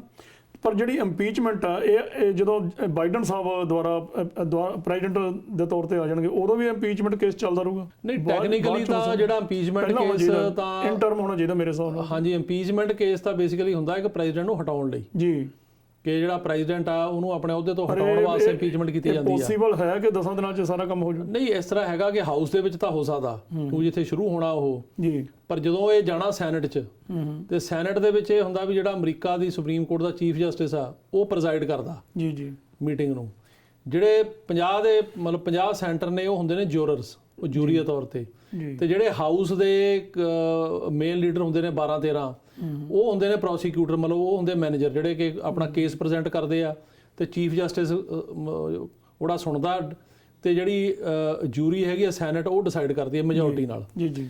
ਹੁਣ ਸੈਨੇਟ ਦਾ ਕੰਮ ਹੈ ਲੰਬਾ ਤੇ ਇਹ ਹੈ ਪੋਸੀਬਿਲਿਟੀ ਵੀ ਸ਼ਾਇਦ ਮਤਲਬ ਬਾਈਡਨ ਦੇ ਬਣਨ ਤੋਂ ਬਾਅਦ ਤੱਕ ਵੀ ਇਹ ਸੈਨੇਟ ਕੋਲ ਨਾ ਜਾਵੇ। ਜੀ, ਹੁਣ ਉਦੋਂ ਫਿਰ ਇਹਨੇ ਤਾਂ ਹਟ ਜਾਣਾ ਟਰੰਪ ਨੇ, ਸੋ ਇੰਪੀਚਮੈਂਟ ਦਾ ਕੋਈ ਮਤਲਬ ਤਾਂ ਰਹਿ ਨਹੀਂ ਜਾਣਾ, ਪਰ ਸਿੰਬੋਲਿਕ ਤੌਰ ਤੇ ਉਹ ਕਰਨਾ ਚਾਹੁੰਦੇ ਆ ਵੀ ਤਾਂ ਕਿ ਜੋ ਵੀ ਇਹ ਮਤਲਬ ਹੋਇਆ ਜਾਂ ਉਹਨਾਂ ਦਾ ਇਕੱਲਾ ਇਹੀ ਨਹੀਂ ਵੀ ਇਹਨਾਂ ਨੇ ਜਿਹੜਾ ਕਰਾਊਡ ਆ ਉਹ ਅਕਸਾ ਕੇ ਆਇਆ, ਇਹ ਕਹਿਣਾ ਵੀ ਇਲੈਕਸ਼ਨ ਗਲਤ ਹੋਈ ਆ, ਇਹ ਕਹਿਣਾ ਕਿ ਇਲੈਕਸ਼ਨ ਫੇਕ ਆ ਤੇ ਮੈਂ ਮਤਲਬ ਗਲਤ ਹਾਰਿਆ, ਇਹਨੂੰ ਉਹ ਕਹਿ ਰਹੇ ਆ ਵੀ ਇੱਕ ਜਿਹੜਾ ਪ੍ਰੈਜ਼ੀਡੈਂਟ ਆ ਚੁਣਿਆ ਹੋਇਆ ਨੁਮਾਇੰਦਾ ਲੋਕਾਂ ਦਾ ਉਹ ਆਪ ਹੀ ਕਹੀ ਜਾਂਦਾ ਵੀ ਮੈਨੂੰ ਵੋਟਾਂ ਗਲਤ ਪਈਆਂ, ਜੋ ਕਿ ਉਹਦੇ ਕੋਲ ਕੋਈ ਪ੍ਰੂਫ ਨਹੀਂ, ਵਿਦਆਊਟ ਐਨੀ ਪ੍ਰੂਫ ਉਹ ਐਲੀਗੇਸ਼ਨ ਲਾ ਰਿਹਾ ਤੇ ਸਾਰੇ ਸਿਸਟਮ ਨੂੰ ਬਦਨਾਮ ਕਰ ਰਿਹਾ ਦੁਨੀਆ ਦੇ ਵਿੱਚ ਕਿ ਸਾਡਾ ਜਿਹੜਾ ਇਹ ਸਿਸਟਮ ਹੈ ਇਹੀ ਗਲਤ ਆ। ਸੋ ਇਸ ਕਰਕੇ ਵੀ ਉਹ ਕਰਨਾ ਚਾਹੁੰਦੇ ਆ ਇੰਪੀਚ, ਤੇ ਉਹ ਚ ਜਿਹੜੀ ਸਿੰਬੋਲਿਕ ਇੰਪੀਚਮੈਂਟ ਹੋ ਜਾਏਗੀ ਪਰ ਉਹਨਾਂ ਨੇ ਇੰਪੀਚਮੈਂਟ ਪੂਰੀ ਹੋਣ ਤੋਂ ਪਹਿਲਾਂ ਹਟ ਜਾਣਾ। ਬਹੁਤ ਅੱਛਾ, ਸਾਰਾ ਕੁਝ ਹੋ ਜਾਏਗਾ। ਜੋ ਬਾਈਡਨ ਨਵੇਂ ਪ੍ਰੈਜ਼ੀਡੈਂਟ ਦੇ ਤੌਰ ਤੇ ਜਿਹੜਾ 20 ਤਰੀਕ ਨੂੰ ਸਹੁੰ ਚੁੱਕ ਲੈਣਗੇ, ਉਹਨਾਂ ਨੇ ਕੱਲ ਇੱਕ ਬਿਆਨ ਦਿੱਤਾ ਕਿ ਮੈਂ ਇਮੀਗ੍ਰੇਸ਼ਨ ਜਿਹੜਾ ਇਮੀਡੀਏਟਲੀ ਜਿਹੜੇ ਵੀ ਇਹਦੇ ਬਣਾਏ ਗਏ ਸੀਗੇ ਨਵੇਂ ਇਹਨੇ ਲਾਅ ਬਣਾਏ ਸੀ ਜਾਂ ਆਰਡਰ ਕੀਤੇ ਸੀਗੇ ਉਹ ਮੈਂ ਸਾਰੇ ਬ੍ਰੇਕ ਕਰ ਦੂੰਗਾ। ਉਹਦੇ ਬਾਰੇ ਕੀ ਖਬਰ ਹੈ ਜੀ? ਦੇਖੋ, ਜੋ ਬਾਈਡਨ ਨੇ ਇਸ ਫਰਾਈਡੇ ਵਾਲੇ ਦਿਨ ਵੀ ਕਿਹਾ ਕਿ ਉਹਨਾਂ ਨੇ ਪ੍ਰੈਸ ਕਾਨਫਰੰਸ ਕੀਤੀ ਸੀ ਪਿਛਲੇ ਫਰਾਈਡੇ ਜੀ, ਜਦੋਂ ਮਤਲਬ ਕੈਪੀਟਲ ਵਾਲਾ ਹੋਇਆ ਉਸ ਤੋਂ ਬਾਅਦ, ਤੇ ਉਹਨਾਂ ਨੇ ਇਹ ਗੱਲ ਕਹੀ ਆ ਕਿ ਮੈਂ ਆਪਣੇ ਆਉਂਦੇ 100 ਦਿਨਾਂ ਦੇ ਵਿੱਚ ਇਮੀਗ੍ਰੇਸ਼ਨ ਦੇ ਰਿਫਾਰਮ ਦਾ ਕੋਈ ਨਾ ਕੋਈ ਬਿੱਲ ਲੈ ਕੇ ਆਊਂਗਾ ਜਾਂ ਕੁਝ ਕਰਾਂਗੇ, ਪਰ ਇਹ ਡਿਟੇਲ ਨਹੀਂ ਦਿੱਤੀ ਵੀ ਕੀ ਕਰਨਗੇ। ਮੈਨੂੰ ਲੱਗਦਾ ਉਹਦੇ ਵਿੱਚ ਇੱਕ ਤਾਂ ਜਿਹੜੀ ਮੇਨ ਗੱਲ ਹੋਊਗੀ ਡਾਕਾ ਵਾਲਿਆਂ ਦੀ, ਜਿਹੜੇ ਬੱਚੇ ਇੱਥੇ ਆਪਣੀ ਛੋਟੀ ਉਮਰ 'ਚ ਆਏ ਨੇ ਤੇ ਉਹਨਾਂ ਨੂੰ ਡਾਕਾ ਦੇ ਅੰਡਰ ਵਰਪਰ ਨੂੰ ਮਿਲੇ ਨੇ, ਉਹਨਾਂ ਨੂੰ ਗ੍ਰੀਨ ਕਾਰਡ ਦੇਣ ਦੀ ਗੱਲ ਹੋ ਸਕਦੀ ਆ। ਇਸ ਤੋਂ ਇਲਾਵਾ ਇਹ ਵੀ ਹੋ ਸਕਦਾ ਵੀ ਸ਼ਾਇਦ ਜਿਹੜੇ ਬਾਕੀ ਇੱਥੇ ਅਨਡਾਕੂਮੈਂਟਡ ਬੰਦੇ ਨੇ ਉਹਨਾਂ ਬਾਰੇ ਵੀ ਕੁਝ ਨਾ ਕੁਝ ਸੋਚਣ ਜੀ ਤੇ ਕਿਉਂਕਿ ਹੁਣ ਮੈਜੋਰਟੀ ਉਹਨਾਂ ਦੀ ਸੈਨੇਟ 'ਚ ਆ ਗਈ ਆ, ਜੇ ਉਹ ਕਰਾਉਣਾ ਚਾਹੁੰਦੇ ਆ ਤਾਂ ਉਹ ਕਰਾ ਸਕਦੇ ਆ, ਕਿਉਂਕਿ ਰਿਪਬਲਿਕਨ ਸਾਈਡ ਤੇ ਵੀ 4-5 ਸੈਨੇਟਰ ਇਦਾਂ ਦੇ ਹੈਗੇ ਆ ਜਿਹੜੇ ਕਿ ਇਮੀਗ੍ਰੇਸ਼ਨ ਦੇ ਹੱਕ 'ਚ ਨੇ। ਹਾਊਸ ਦੇ ਵਿੱਚ ਵੀ ਕੁਝ ਰਿਪਬਲਿਕਨ ਹੈਗੇ ਜਿਹੜੇ ਇਮੀਗ੍ਰੇਸ਼ਨ ਦੇ ਹੱਕ 'ਚ ਆ। ਸੋ ਜੇ ਕੋਈ ਇਦਾਂ ਦਾ ਮਤਲਬ ਬਾਈ ਪਾਰਟੀਜ਼ਨ ਬਿੱਲ ਹੋਇਆ ਉਹਨਾਂ ਨੂੰ ਨਾਲ ਲੈ ਕੇ, ਤਾਂ ਉਹ ਪਾਸ ਹੋਣ ਦੀ ਹੁਣ ਇਸ ਟਾਈਮ ਉਮੀਦ ਸਭ ਤੋਂ ਜ਼ਿਆਦਾ। ਸੋ ਜੇ ਬਾਈਡਨ ਸਾਹਿਬ ਦਿਲੋਂ ਚਾਹਣ ਤਾਂ ਉਹ ਕਰਾ ਸਕਦੇ ਆ, ਇਹ 'ਚ ਕੋਈ ਵੱਡੀ ਗੱਲ ਨਹੀਂ। ਜੀ ਪਰ ਜਿਹੜੀ ਗੱਲ ਆਪਣੇ ਜਿਹੜੇ ਹੈਗੇ ਸਰੋਤੇ ਬਾਰ-ਬਾਰ ਪੁੱਛਦੇ ਆ ਜਾਂ ਸਾਨੂੰ ਈਮੇਲਾਂ ਆਉਂਦੀਆਂ, ਉਹ ਰੰਧਾਵਾ ਸਾਹਿਬ ਇਹ ਹੈਗੀ ਆ ਕਿ ਜਿਹੜੇ ਐਗਜ਼ੈਕਟਿਵ ਆਰਡਰ ਕੀਤੇ ਹੈਗੇ ਪ੍ਰੈਜ਼ੀਡੈਂਟ ਟਰੰਪ ਨੇ, ਜੀ ਉਹਨਾਂ ਨੇ ਹੁਣ ਆਪਾਂ ਲਾਸਟ ਵੀਕ ਦੱਸਿਆ ਸੀ ਪ੍ਰੋਗਰਾਮ 'ਚ ਕਿ ਜਿਹੜੇ ਬੈਨ ਲਾਏ ਸੀ ਇਮੀਗ੍ਰੇਸ਼ਨ ਦੇ, ਉਹ ਇੱਕ ਹਫ਼ਤੇ ਲਈ ਹੋਰ ਮਤਲਬ ਇੱਕ ਹਫ਼ਤਾ ਪਹਿਲਾਂ, ਹੁਣ ਤੋਂ ਇੱਕ ਵੀਕ ਪਹਿਲਾਂ ਜੀ ਉਹਨਾਂ ਨੇ ਉਹ ਬੈਨ ਜਿਹੜੇ ਹੈਗੇ ਆ ਉਹ ਮਾਰਚ 31 ਤੱਕ ਐਕਸਟੈਂਡ ਕਰਤੇ ਆ ਜੀ, ਵੀ 1 ਅਪ੍ਰੈਲ ਤੋਂ ਹੁਣ ਉਹ ਜਿਹੜੇ ਬੈਨ ਖਤਮ ਹੋਣਗੇ। ਇਹਦੇ ਬਾਰੇ ਜ਼ਿਆਦਾ ਲੋਕ ਜਾਣਨਾ ਚਾਹੁੰਦੇ ਆ ਵੀ ਕੀ ਬਾਈਡਨ ਇਹਨਾਂ ਜਿਹੜੇ ਬੈਨ ਲਾਏ ਹੋਏ ਆ ਉਹਨਾਂ ਬੈਨਸ ਨੂੰ ਖਤਮ ਕਰਨਗੇ ਜੀ। ਇਹਦੇ ਬਾਰੇ ਅਜੇ ਕੁਝ ਨਹੀਂ ਕਿਹਾ ਜਾ ਸਕਦਾ। ਸੋ ਉੱਥੇ ਦੋ ਵਿਊ ਪੁਆਇੰਟ ਨੇ, ਸੰਭਾਵਨਾ ਹੈ, ਪਰ ਦੋ ਵਿਊ ਪੁਆਇੰਟ ਨੇ। ਇੱਕ ਤਾਂ ਇਹ ਹੈਗਾ ਵੀ ਉਹ ਬਣਨਸਾਰ ਐਗਜ਼ੈਕਟਿਵ ਆਰਡਰ ਕਰਕੇ ਜੀ ਤੇ ਜਿਹੜੇ ਟਰੰਪ ਨੇ ਐਗਜ਼ੈਕਟਿਵ ਆਰਡਰ ਕੀਤੇ ਉਹਨਾਂ ਨੂੰ ਕੈਨਸਲ ਕਰ ਦੇਣ ਜਾਂ ਰਿਵੋਕ ਕਰ ਦੇਣ। ਦੂਜਾ ਇਹ ਹੈਗਾ ਕਿ ਉਹਨਾਂ ਦੀ ਮਿਆਦ ਜ਼ਿਆਦਾ ਲੰਬੀ ਨਹੀਂ ਹੈਗੀ, ਜਿਵੇਂ ਆਪਾਂ ਲਾਸਟ ਟਾਈਮ ਵੀ ਗੱਲ ਕੀਤੀ ਸੀ ਕਿ ਜਿਹੜੀ ਮਿਆਦ ਆ ਉਹਨਾਂ ਦੀ ਉਹ 1.5 ਮਹੀਨਾ ਰਹਿ ਜਾਣੀ, ਕੋਈ ਉਹਨਾਂ ਨੇ 20 ਨੂੰ ਸਹੁੰ ਚੱਕਣੀ ਆ, ਉਦੋਂ ਬਾਅਦ ਤਕਰੀਬਨ 1.5 ਮਹੀਨੇ ਦੀ ਮਿਆਦ ਆ।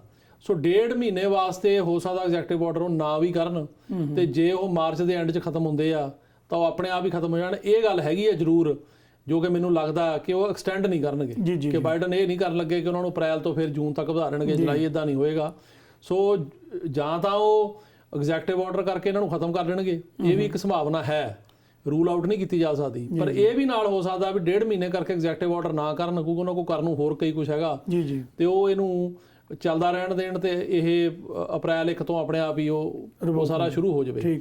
ਇਹਦੇ ਨਾਲ ਨਾਲ ਜਿਹੜੀ ਮੈਂ ਇੱਕ ਤੁਹਾਨੂੰ ਹੋਰ ਇੰਪੋਰਟੈਂਟ ਜਾਣਕਾਰੀ ਦੇਣੀ ਚਾਹੁੰਦਾ ਇਹਦੇ ਰਿਲੇਟਡ ਇਮੀਗ੍ਰੇਸ਼ਨ ਦੇ, ਉਹ ਇਹ ਆ ਕਿ ਆਪਾਂ ਆਪਣੇ ਪਿਛਲੇ ਪ੍ਰੋਗਰਾਮਾਂ ਦੌਰਾਨ ਦੱਸਦੇ ਰਹੇ ਹਾਂ ਕਿ ਪ੍ਰੈਜ਼ੀਡੈਂਟ ਟਰੰਪ ਨੇ ਜਾਂ ਇਹਨਾਂ ਦਾ ਜਿਹੜਾ ਹੋਮਲੈਂਡ ਸਿਕਿਉਰਿਟੀ ਡਿਪਾਰਟਮੈਂਟ ਆ ਉਹਨੇ ਆਪਣੇ ਆਰਡਰਾਂ ਰਾਹੀਂ ਅਸੈਲਮ ਦੇ ਉੱਤੇ ਕਾਫੀ ਜ਼ਿਆਦਾ ਜਿਹੜੀ ਸਖਤੀ ਕੀਤੀ ਜੀ, ਜੋ ਕਿ ਇਹ ਪ੍ਰੋਸੈਸ ਪਿਛਲੇ ਮਈ-ਜੂਨ ਤੋਂ ਮਤਲਬ ਜਾਰੀ ਸੀ, ਜਿਹਦੇ ਵਿੱਚ ਕਿ ਇਹਨਾਂ ਨੇ ਨਾ ਕੇਵਲ ਜਿਹੜੇ ਲੀਗਲ ਇਮੀਗ੍ਰੇਸ਼ਨ ਆ ਉਹਦੀਆਂ ਕੈਟਾਗਰੀਆਂ ਨੂੰ ਐਗਜ਼ੈਕਟਿਵ ਆਰਡਰ ਨਾਲ ਬੰਦ ਕੀਤਾ, ਬਲਕਿ ਜਿਹੜਾ ਇੱਥੇ ਪੋਲੀਟੀਕਲ ਅਸੈਲਮ ਦਾ ਪ੍ਰੋਸੈਸ ਹੈ, ਜਿਹਦੇ ਰਾਹੀਂ ਜਿਹੜੇ ਬੰਦੇ ਇੱਥੇ ਹੋਰਾਂ ਮੁਲਕਾਂ ਤੋਂ ਆਉਂਦੇ ਆ, ਜਿਹੜੇ ਕਿ ਇਹ ਆਪਣੇ ਆਪ ਨੂੰ ਕਲੇਮ ਕਰਦੇ ਵੀ ਸਾਨੂੰ ਪਰਸੀਕਿਊਟ ਕੀਤਾ ਗਿਆ, ਸਾਡੀ ਕਿਸੇ ਸਿਆਸੀ ਵਿਚਾਰਧਾਰਾ ਕਰਕੇ ਜਾਂ ਕਿਸੇ ਹੋਰ ਗੱਲ ਕਰਕੇ ਕੁੱਟਮਾਰ ਹੋਈ ਆ, ਜਾਂ ਅਸੀਂ ਟੌਰਚਰ ਹੋਏ ਆ ਜਾਂ ਤੰਗ ਹੋਏ ਆ, ਜੇਲ੍ਹ ਗਏ ਆ, ਤੇ ਉਹਨਾਂ ਬੰਦਿਆਂ ਨੂੰ ਇੱਥੇ ਅਮਰੀਕਾ ਦੇ ਵਿੱਚ ਰਾਜਸੀ ਸ਼ਰਨ ਮਿਲਦੀ ਆ, ਫਿਰ ਗ੍ਰੀਨ ਕਾਰਡ ਮਿਲਦਾ ਉਸ ਤੋਂ ਬਾਅਦ।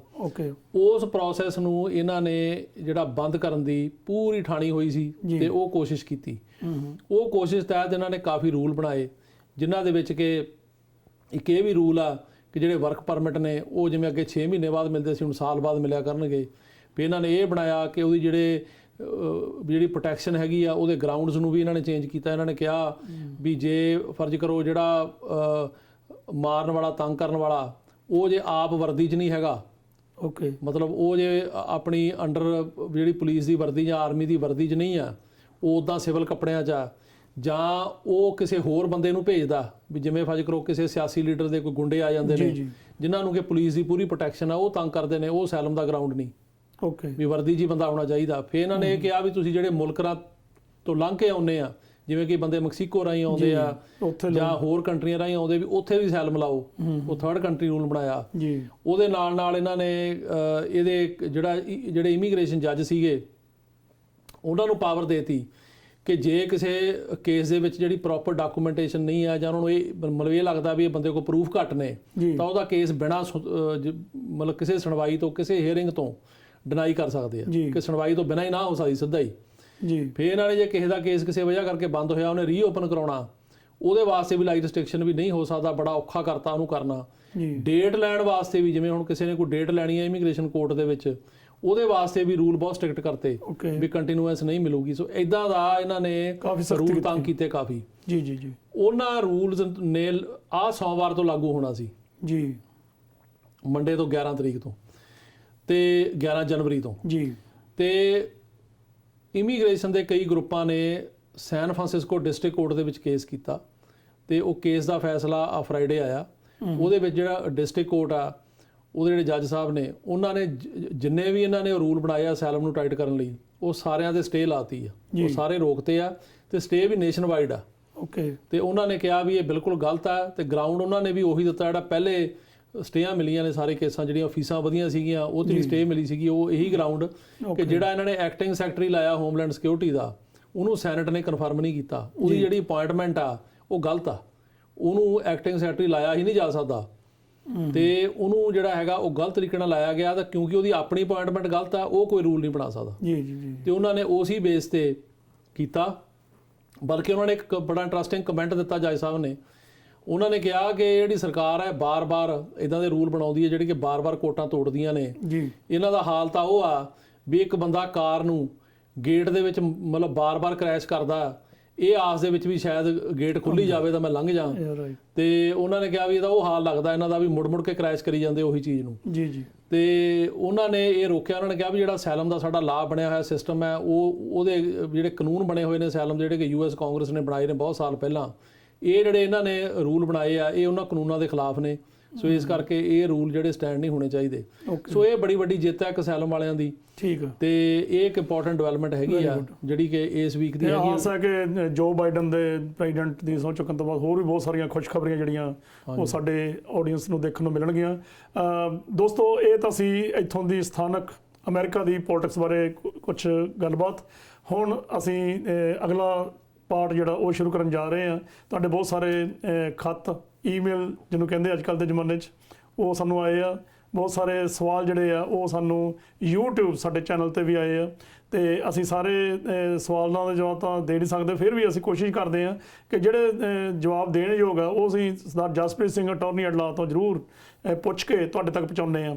ਇਹਨਾਂ ਦਾ ਫੋਨ ਨੰਬਰ ਜੇ ਤੁਸੀਂ ਨੋਟ ਕਰਨਾ ਚਾਹੁੰਦੇ ਹੋ 9179154142। ਬਾਕੀ ਤੁਸੀਂ ਇਹਨਾਂ ਦਾ ਨੰਬਰ ਜਿਹੜਾ ਉਹ ਸਕਰੀਨ ਤੇ ਵੀ ਦੇਖ ਸਕਦੇ ਹੋ। YouTube ਚੈਨਲ ਜਿਹੜਾ ਸਾਡਾ ਉਹ ਜ਼ਰੂਰ ਸਬਸਕ੍ਰਾਈਬ ਕਰੋ ਤਾਂ ਕਿ ਜਿਹੜੀ ਇਹਨਾਂ ਵੱਲੋਂ ਜੋ ਵੀ ਅਪਡੇਟਸ ਹੁੰਦੀਆਂ ਚਾਹੇ ਉਹ ਅਮਰੀਕਨ ਪੋਲਿਟਿਕਸ ਬਾਰੇ, ਕਿਉਂਕਿ ਉਹਦੇ ਵਿੱਚ ਵੀ ਤੁਸੀਂ ਬਹੁਤ ਕੁਝ ਸਿੱਖਦੇ ਹੋ, ਤੁਹਾਨੂੰ ਪਤਾ ਲੱਗਦਾ ਵੀ ਜਿਹੜੇ ਇਮੀਗ੍ਰੇਸ਼ਨ ਦੇ ਰੂਲਸ ਐਂਡ ਰੈਗੂਲੇਸ਼ਨ ਆ ਕਿਹੜੇ ਆਉਣ ਵਾਲੇ ਸਮੇਂ 'ਚ ਉਹ ਬਣਨ ਵਾਲੇ ਆ, ਉਹ ਵੀ ਇਹਨਾਂ ਕੋਲੋਂ ਅਸੀਂ ਜਾਣਕਾਰੀ ਸ਼ੇਅਰ ਕਰ ਲੈਂਦੇ ਹਾਂ। ਤੇ ਜਿਹੜੇ ਤੁਹਾਡੇ ਜਿਹੜੇ ਸਵਾਲ ਆ ਖਾਸ ਤੌਰ ਤੇ ਉਹ ਵੀ ਅਸੀਂ ਇਹਨਾਂ ਕੋਲੋਂ ਪੁੱਛ ਕੇ ਤੁਹਾਡੇ ਤੱਕ ਪਹੁੰਚਾਉਣ ਦੀ ਕੋਸ਼ਿਸ਼ ਕਰਦੇ ਹਾਂ। ਤੇ ਜਸਪ੍ਰੀਤ ਸਿੰਘ ਜੀ, ਦੂਜਾ ਪਾਰਟ ਸ਼ੁਰੂ ਕਰਨ ਜਾ ਰਹੇ ਹਾਂ। ਪਹਿਲਾ ਸਵਾਲ ਹੈ ਜੀ, ਕਿਸੇ ਨੇ ਪੁੱਛਿਆ ਜੀ ਕੀ ਅੱਜ ਕੱਲ੍ਹ R1 ਵੀਜ਼ਾ ਅਪਲਾਈ ਹੋ ਸਕਦਾ?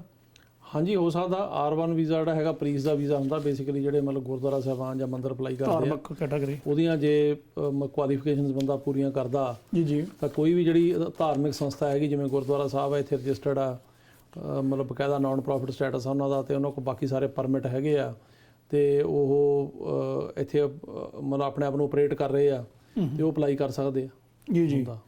ਤੇ ਅਗਲਾ ਸਵਾਲ ਹੈ ਜੀ, ਸਾਡੇ ਦਰਸ਼ਕ ਪੁੱਛ ਰਹੇ ਆ ਕਿ OCI ਕਾਰਡ ਧਾਰਕ ਕਿੰਨੀ ਦੇਰ ਇੰਡੀਆ ਰਹਿ ਸਕਦਾ ਜਾਂ ਅਮਰੀਕਾ ਤੋਂ ਬਾਹਰ ਰਹਿ ਸਕਦਾ?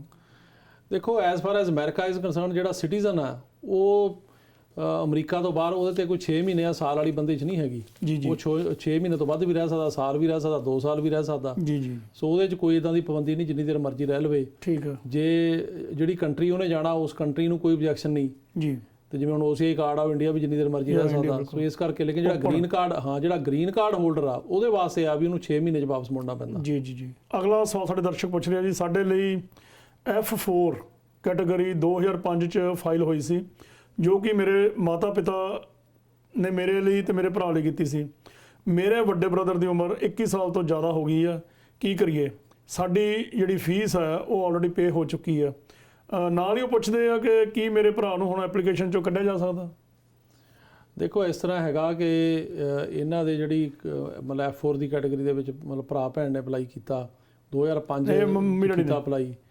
ਹਾਂਜੀ ਤੇ ਨਹੀਂ ਉਹਨਾਂ ਦਾ ਭਰਾ ਜਾਂ ਭੈਣ ਨੇ ਕੀਤਾ, ਭਰਾ ਭੈਣ ਨੇ ਕੀਤਾ, ਹਾਂ, ਮਦਰ ਫਾਦਰ ਨਾਲ ਹੀ ਇਹਨਾਂ ਨਾਲ ਹੀ, ਹਾਂ ਮਤਲਬ ਮਦਰ ਜਾਂ ਫਾਦਰ ਦੇ ਭਰਾ ਜਾਂ ਭੈਣ ਨੇ ਕੀਤਾ ਤੇ ਨਾਲ ਨੇ। ਤੇ ਇਸ ਕੈਟਾਗਰੀ ਦੇ ਵਿੱਚ ਅਪਲਾਈ ਹੋਇਆ ਤੇ ਉਹਦੇ ਵਿੱਚ ਉਹ ਕਹਿੰਦੇ ਆ ਵੀ ਹੁਣ 2005 ਹੋਇਆ, 2005 ਹੀ ਚੱਲ ਰਿਹਾ, ਜਦੋਂ ਹੁਣ ਅਪ੍ਰੈਲ ਤੋਂ ਸ਼ੁਰੂ ਹੋ ਜਾਣਾ। ਜੀ ਜੀ।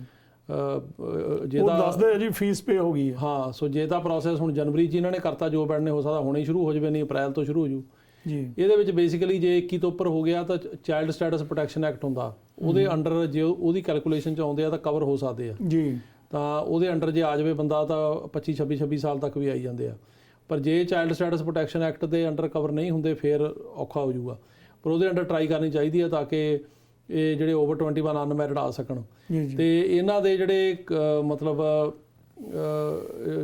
ਇਹਨਾਂ ਨੂੰ ਇਮੀਗ੍ਰੇਸ਼ਨ ਜਿਹੜੀ ਹੈ, ਜਿਹੜਾ ਸਵਾਲ ਆ ਵੀ ਕੱਢਿਆ ਜਾ ਸਕਦਾ, ਜਦੋਂ ਇਮੀਗ੍ਰੇਸ਼ਨ ਜਿਹੜੀ ਆ ਉਹ ਕੱਢ ਸਕਦੀ ਹੈ ਇਹਨਾਂ ਨੂੰ ਓਵਰ 21 ਹੋ ਗਏ ਜੀ। ਪਰ ਜੇ under child status protection act ਕਰਨਗੇ ਇਹ, ਤਾਂ ਉਹਦੇ ਅੰਡਰ ਹੋ ਸਕਦਾ ਵੀ ਇਹਨਾਂ ਨੂੰ ਨਾ ਕੱਢਣ ਉਹ, ਤੇ ਇਹਨਾਂ ਨੂੰ ਉਹਦੇ ਵਿੱਚ ਦੁਬਾਰਾ ਉਹ ਪਾ ਸਕਦੇ ਆ। ਸੋ ਇਹਨਾਂ ਨੂੰ ਇਹੀ ਆ ਕਿ ਮੇਰੇ ਨਾਲ ਸੰਪਰਕ ਕਰ ਲੈਣ, ਮੈਨੂੰ ਫੋਨ ਕਰਨ ਮੇਰੇ ਨੰਬਰ ਤੇ 917 915 4142 ਜਾਂ ਈਮੇਲ ਕਰ ਦੇਣ jbsinghattorney@gmail, ਤੇ ਮੈਂ ਇਹਨਾਂ ਨੂੰ ਦੱਸ ਦੂੰਗਾ ਸਾਰਾ ਵੀ ਉਹ ਜਿਹੜਾ ਕਿੱਦਾਂ ਕਰਨਾ ਚਾਈਲਡ ਸਟੇਟਸ ਪ੍ਰੋਟੈਕਸ਼ਨ ਐਕਟ ਦਾ। ਜੀ ਅਗਲਾ ਸਵਾਲ ਹੈ ਜੀ, ਮੈਂ ਮੈਕਸੀਕੋ ਬਾਰਡਰ ਤੋਂ USA 'ਚ ਐਂਟਰ ਹੋਇਆ ਸੀ, ਮੇਰਾ ਅਸਾਈਲਮ ਕੇਸ ਪਾਸ ਹੋ ਗਿਆ, ਹੁਣ ਮੈਂ USA ਸਿਟੀਜ਼ਨ ਨਾਲ ਵਿਆਹ ਕਰਵਾ ਲਿਆ, ਕੀ ਮੈਨੂੰ ਕੰਟਰੀ ਛੱਡਣਾ ਪਊਗਾ?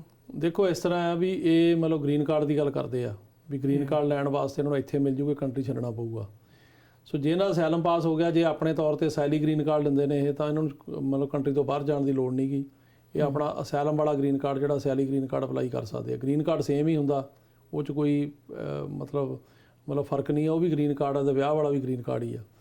ਹੁਣ ਜਿਹੜਾ ਵਿਆਹ ਵਾਲਾ ਗ੍ਰੀਨ ਕਾਰਡ ਆ ਉਹ ਜੇ ਇਹਨਾਂ ਨੇ ਅਪਲਾਈ ਕਰਨਾ ਉਹਦੀ ਬੇਸ ਤੇ, ਤਾਂ ਜੇ ਤਾਂ ਇਹਨਾਂ ਕੋਲੇ ਐਂਟਰੀ ਲੀਗਲ ਹੈਗੀ ਆ ਜਾਂ ਇੱਥੋਂ ਪਰਮਿਸ਼ਨ ਲੈ ਕੇ ਜਾ ਕੇ ਆਏ ਆ, ਫਿਰ ਤਾਂ ਇੱਥੇ ਇਹਨਾਂ ਦੀ ਇੰਟਰਵਿਊ ਹੋ ਜਾਊਗੀ। ਅਦਰਵਾਈਜ਼ ਇਹਨਾਂ ਨੂੰ I-94 ਲੈਣਾ ਪਊ। ਜੇ I-94 ਮਿਲ ਜਵੇ ਤਾਂ ਇੱਥੇ ਹੋ ਸਕਦੀ ਆ, ਨਹੀਂ ਫਿਰ ਇਹਨਾਂ ਨੂੰ ਹੋ ਸਕਦਾ ਵੀ ਉਹ 'ਤੇ ਗ੍ਰੀਨ ਕਾਰਡ ਨਾ ਮਿਲੇ, ਅਸਾਈਲਮ ਵਾਲੇ 'ਤੇ ਮਿਲ ਜਵੇ। ਸੋ ਇਹਨਾਂ ਨੂੰ ਜਾਂ ਤਾਂ ਇਹ ਲੈ ਕੇ ਪਰਮਿਸ਼ਨ, ਜਿਹੜਾ ਰੀ-ਐਂਟਰੀ ਪਰਮਿਟ ਹੁੰਦਾ ਨਾ ਅਸਾਈਲਮ ਵਾਲਿਆਂ ਨੂੰ ਮਿਲਦਾ, ਉਹ ਲੈ ਕੇ ਕੈਨੇਡਾ ਜਾਂ ਕਿਸੇ ਹੋਰ ਮੁਲਕ ਲੈ ਕੇ ਆ ਜਾਣ। ਉਹਦੇ ਨਾਲ ਇਹਨਾਂ ਦੀ ਰੀ-ਐਂਟਰੀ ਜਿਹੜੀ ਹੈਗੀ ਲਾਸਟ ਜਿਹੜੇ ਕੰਟਰੀ ਤੋਂ ਆਏ, ਜਿਵੇਂ ਇੰਡੀਆ ਤੋਂ ਜੇ ਆਏ ਆ ਤੇ ਉੱਥੇ ਜਾਣਾ ਹੋਊਗਾ, ਕਿਸੇ ਹੋਰ ਕੰਟਰੀ ਜਾ ਸਕਦੇ ਆ। ਹਾਂ, ਤਾਂ ਉਹਨਾਂ ਐਂਟਰੀ ਲੀਗਲ ਹੋ ਜੂਗੀ ਤਾਂ ਇੱਥੇ ਲੈ ਸਕਦੇ ਵਿਆਹ ਵਾਲਾ। ਤੇ ਜੇ ਇਹਨਾਂ ਨੇ ਉਹ ਨਹੀਂ ਆ ਤਾਂ ਫਿਰ ਇਹਨਾਂ ਨੂੰ ਚਾਹੀਦਾ ਅਸਾਈਲਮ ਵਾਲਾ ਜਿਹੜਾ ਗ੍ਰੀਨ ਕਾਰਡ, ਸੈਲੀ ਗ੍ਰੀਨ ਕਾਰਡ ਅਪਲਾਈ ਕਰਨ ਤੇ ਉਹ ਗ੍ਰੀਨ ਕਾਰਡ ਲੈ ਲੈਣ।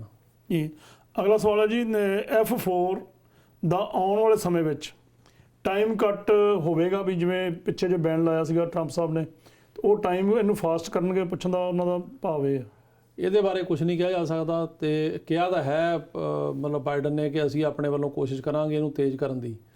ਸੋ ਜਦੋਂ ਪ੍ਰੈਜ਼ੀਡੈਂਟ ਬਣਦੇ ਆ 20 ਤਰੀਕ ਨੂੰ, ਉਸ ਤੋਂ ਬਾਅਦ ਦੇਖਦੇ ਆ ਕੀ ਨੀਤੀ ਲੈ ਕੇ ਆਉਂਦੇ ਇਮੀਗ੍ਰੇਸ਼ਨ ਦੀ, ਤੇ ਹੋ ਸਕਦਾ ਵੀ ਇਹਨੂੰ ਉਹ ਫਾਸਟ ਕਰਨ ਕੈਟਾਗਰੀ ਨੂੰ ਜੀ। ਤੇ ਇੱਕ ਉਹਨਾਂ ਨੇ ਹੋਰ ਬੜੀ ਇੰਟਰਸਟਿੰਗ ਗੱਲ ਕਹੀ ਸੀ ਕਿ ਜਿਹੜੇ ਗ੍ਰੀਨ ਕਾਰਡ ਹੋਲਡਰ ਨੇ ਉਹਨਾਂ ਦੇ ਜਿਹੜੇ ਵਾਈਫ ਤੇ ਬੱਚੇ, ਉਹਨਾਂ ਨੂੰ ਇੱਕਦਮ ਆਉਣ ਦੀ ਪਰਮਿਸ਼ਨ ਹੋਣੀ ਚਾਹੀਦੀ ਆ।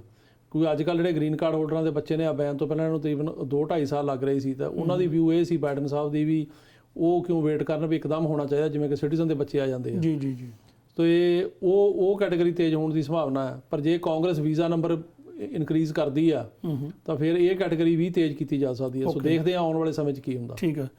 ਅਗਲਾ ਸਵਾਲ ਹੈ ਜੀ, ਸਾਡਾ F4 ਕੈਟਾਗਰੀ 'ਚ ਅਪਲਾਈ ਹੋਇਆ ਸੀ, ਅਪਰੂਵ ਵੀ ਹੋ ਗਿਆ ਸੀ, ਪਰ ਕੋਵਿਡ ਕਰਕੇ ਅਪ੍ਰੈਲ 'ਚ ਵੀਜ਼ਾ ਐਕਸਪਾਇਰ ਹੋ ਗਿਆ, ਕੀ ਸਾਨੂੰ ਐਕਸਟੈਂਸ਼ਨ ਮਿਲ ਸਕਦੀ ਹੈ? ਹਾਂਜੀ, ਇਹਨਾਂ ਨੂੰ ਚਾਹੀਦਾ ਉੱਥੇ ਜਿਹੜੀ ਅੰਬੈਸੀ ਆ ਉਹਨੂੰ ਕੰਟੈਕਟ ਕਰਨ। ਜੇ ਇਹਨਾਂ ਦਾ ਅਪਰੂਵ ਹੋ ਗਿਆ, ਇੰਟਰਵਿਊ ਹੋ ਗਈ, ਸਾਰਾ ਕੁਝ, ਤਾਂ ਅੰਬੈਸੀ ਵਾਲਿਆਂ ਨੂੰ ਕੰਟੈਕਟ ਕਰਨ ਵੀ ਕੋਵਿਡ ਕਰਕੇ ਅਸੀਂ ਨਹੀਂ ਜਾ ਸਕੇ, ਤਾਂ ਜਿਹੜੀ ਅਮਰੀਕਨ ਅੰਬੈਸੀ ਇਹਨਾਂ ਨੂੰ ਦੁਬਾਰਾ ਵੀਜ਼ਾ ਇਸ਼ੂ ਕਰ ਸਕਦੀ ਹੈ। ਜੀ ਅਗਲਾ ਸਵਾਲ ਹੈ ਜੀ, NVC 'ਚ US ਸਿਟੀਜ਼ਨ ਦੇ ਸਪਾਊਸ ਦਾ ਕਿੰਨਾ ਕੁ ਟਾਈਮ ਲੱਗਦਾ? ਦੇਖੋ, US ਸਿਟੀਜ਼ਨ ਦੇ ਸਪਾਊਸ ਦਾ ਅੱਗੇ ਤਾਂ ਕਿਉਂਕਿ ਇਹਦੇ 'ਚ ਕੋਈ ਵੇਟਿੰਗ ਪੀਰੀਅਡ ਤਾਂ ਹੈ ਨਹੀਂ, ਕੋਟਾ ਸਿਸਟਮ ਨਹੀਂ ਹੈਗਾ ਵੀ ਇੰਨੇ ਸਾਲ ਲੱਗਣੇ ਜਾਂ ਆਹ ਸਾਲ ਚੱਲਦਾ, ਉਹ ਤਾਂ ਕਰੰਟ ਆ। ਤੇ ਪੇਪਰ ਵਰਕ ਨੂੰ ਜਿੰਨਾ ਟਾਈਮ ਲੱਗਦਾ ਸੀ ਅੱਗੇ ਤਕਰੀਬਨ ਸਾਰਾ ਕੁਝ 10 ਕੁ ਮਹੀਨੇ ਦੇ ਵਿੱਚ ਹੋ ਜਾਂਦਾ ਸੀ, ਜਾਂ ਕਹਿ ਲਓ ਸਾਲ 'ਚ ਹੋ ਜਾਂਦਾ ਸੀ। ਪਰ ਅੱਜ ਕੱਲ੍ਹ ਕੋਵਿਡ ਕਰਕੇ ਜ਼ਿਆਦਾ ਟਾਈਮ ਲੱਗ ਰਿਹਾ। NVC ਵਾਲੇ ਜੇ ਕਰ ਵੀ ਦਿੰਦੇ ਆ ਅਪਰੂਵ, ਤਾਂ ਉਸ ਤੋਂ ਬਾਅਦ ਜਿਹੜੀ ਅਗਲੀ ਸਟੇਜ ਹੈਗੀ ਆ, ਜਦੋਂ ਹੁਣ ਅੰਬੈਸੀ 'ਚ ਇੰਟਰਵਿਊ ਜਾਂਦੀ, ਅੰਬੈਸੀ ਇੰਟਰਵਿਊ ਨਹੀਂ ਦੇ ਰਹੀ। ਅੰਬੈਸੀ ਵਾਲੇ ਕਈ ਕੇਸਾਂ 'ਚ ਕਹਿ ਰਹੇ ਆ ਕਿ ਸਾਡੇ ਕੋਲ ਇੰਟਰਵਿਊ ਡੇਟ ਹੀ ਹੈ ਨਹੀਂ ਅਵੇਲੇਬਲ। ਸੋ ਅੱਜ ਕੱਲ੍ਹ ਜ਼ਿਆਦਾ ਟਾਈਮ ਲੱਗ ਰਿਹਾ। ਅਦਰਵਾਈਜ਼ NVC ਦੇ ਵਿੱਚ ਜਦੋਂ ਕੇਸ ਪਹੁੰਚ ਜਾਂਦਾ ਸੀ 2 ਤੋਂ 3 ਮਹੀਨੇ ਦੇ ਵਿੱਚ ਅਪਰੂਵ ਹੋ ਜਾਂਦਾ, ਜੇ ਸਾਰੇ ਡਾਕੂਮੈਂਟ ਉਹਨਾਂ ਨੂੰ ਦੇ ਦਿਓ। ਹੁਣ NVC ਜਿਹੜੇ ਹੈਗੇ ਡਾਕੂਮੈਂਟ ਮੰਗਦੇ ਨੇ ਆਮ ਤੌਰ ਤੇ, ਉਹ ਕਿਹੜੇ ਆ?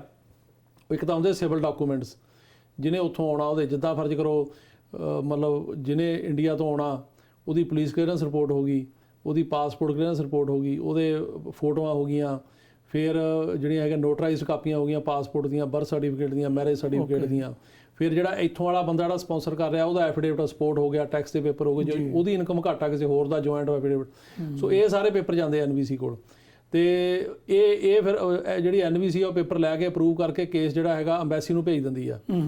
ਤੇ ਜੇ ਤਾਂ ਉਹ ਸਾਰੇ ਪੇਪਰ ਟਾਈਮ ਤੇ ਭੇਜ ਦੇਣ ਤਾਂ ਅੱਗੇ ਆਲਮੋਸਟ 2 ਤੋਂ 3 ਮਹੀਨੇ 'ਚ ਹੋ ਜਾਂਦਾ ਸੀ, ਪਰ ਹੁਣ ਕੋਵਿਡ ਕਰਕੇ ਟਾਈਮ ਜ਼ਿਆਦਾ ਲੱਗ ਰਿਹਾ। ਜੀ ਅਗਲਾ ਸਵਾਲ ਸਾਡੇ ਦਰਸ਼ਕ ਪੁੱਛ ਰਿਹਾ ਜੀ, ਮੈਂ ਅਮਰੀਕਾ 'ਚ ਅਸਾਈਲਮ ਲਈ ਸੀ, ਅਪਲਾਈ ਕੀਤਾ ਹੋਇਆ, ਹਾਲੇ ਅਪਲਾਈ ਕੀਤਾ ਜੀ ਉਹਨਾਂ ਨੇ, ਤੇ ਕਹਿੰਦਾ ਮੇਰੀ ਇਨਕਮ ਹੈ ਨਹੀਂ ਗੀ, ਕੀ ਮੈਂ ਇੱਥੋਂ ਦੇ ਬੈਨੀਫਿਟ ਲੈ ਸਕਦਾ ਜਿਹੜੇ ਇੰਸ਼ੋਰੈਂਸ ਜਾਂ ਹੋਰ ਇਸ ਤਰ੍ਹਾਂ ਦੀ ਜੋ ਵੀ ਦੇਖੋ ਉਹ ਬੈਨੀਫਿਟ ਦੀ ਪ੍ਰੋਬਲਮ ਇਹਨਾਂ ਨੂੰ, ਕਿਉਂਕਿ ਪਬਲਿਕ ਚਾਰਜ ਦਾ ਰੂਲ ਬਣਾਇਆ ਹੋਇਆ ਟਰੰਪ ਸਾਹਿਬ ਨੇ, ਤੇ ਉਹ 'ਚ ਇਹਨਾਂ ਨੂੰ ਗਾਹਾਂ ਪ੍ਰੋਬਲਮ ਆ ਸਕਦੀ ਆ ਫਿਊਚਰ ਦੇ ਵਿੱਚ ਗ੍ਰੀਨ ਕਾਰਡ ਲੈਣ ਲੱਗੇ ਜਾਂ ਕਿੱਦਾਂ ਵੀ ਆ। ਸੋ ਬੈਟਰ ਇਹੀ ਆ ਜੇ ਇਹ ਜਿਹੜੇ ਬੈਨੀਫਿਟ ਇਦਾਂ ਦੇ ਹੈਗੇ ਆ ਉਹ ਨਾ ਲੈਣ, ਇਹ ਜੀ ਉਹ ਜ਼ਿਆਦਾ ਵਧੀਆ। ਹਾਂਜੀ, ਨਾਲ ਹੀ ਇੱਕ ਸਵਾਲ ਹੋਰ ਕਰ ਰਹੇ ਆ ਜੀ, ਅਸੈਲਮ ਤੋਂ ਪਹਿਲਾਂ ਵਾਈਫ ਨਾਲ ਡਾਈਵੋਰਸ ਹੋ ਗਿਆ, ਕੀ ਮੈਂ ਸੈਕੰਡ ਵਾਈਫ ਨੂੰ ਐਡ ਕਰ ਸਕਦਾ ਹੁਣ? ਦੇਖੋ ਜੇ ਇਹਨਾਂ ਨੇ ਉਹਦੇ ਨਾਲ ਮੈਰਿਜ ਕਰ ਲਈ ਆ ਆਲਰੇਡੀ, ਵੀ ਕੋਰਟ ਮੈਰਿਜ ਹੋ ਗਈ ਆ, ਫਿਰ ਤਾਂ ਐਡ ਕਰ ਸਕਦੇ ਆ। ਪਰ ਜੇ ਉਹ ਅਮਰੀਕਾ 'ਚ ਰਹਿੰਦੇ ਹੁਣ ਤਾਂ ਹਾਂ, ਪਰ ਜੇ ਹੁਣ ਇਹ ਹੁਣ ਜਾ ਸਕਦੇ ਨਹੀਂ ਕੰਟਰੀ ਤੋਂ ਬਾਹਰ ਵਿਆਹ ਕਰਾਉਣ, ਸੋ ਜੇ ਇੱਥੇ ਹੈਗੇ ਤਾਂ ਕਰ ਸਕਦੇ ਨੇ, ਪਰ ਜੇ ਉਹ ਉਹਨਾਂ ਨਾਲ ਗੱਲ ਹੀ ਚੱਲਦੀ ਆ ਜੇ, ਤੇ ਫਿਰ ਉਹ ਨਹੀਂ ਕਰ ਸਕਦੇ, ਵੀ ਜਾਂ ਅੰਗੇਜਮੈਂਟ ਵਾਲਾ ਨੂੰ ਨਹੀਂ ਕਰ ਸਕਦੇ। ਜੇ ਐਕਚੁਅਲੀ ਮੈਰਿਜ ਹੋ ਗਈ ਆ, ਕੋਰਟ ਮੈਰਿਜ ਦਾ ਜਿਹੜਾ ਸਰਟੀਫਿਕੇਟ ਹੁੰਦਾ ਉਹ ਚਾਹੀਦਾ ਉਹਨਾਂ ਨੂੰ ਜੀ, ਫਿਰ ਐਡ ਕਰ ਸਕਦੇ ਆ।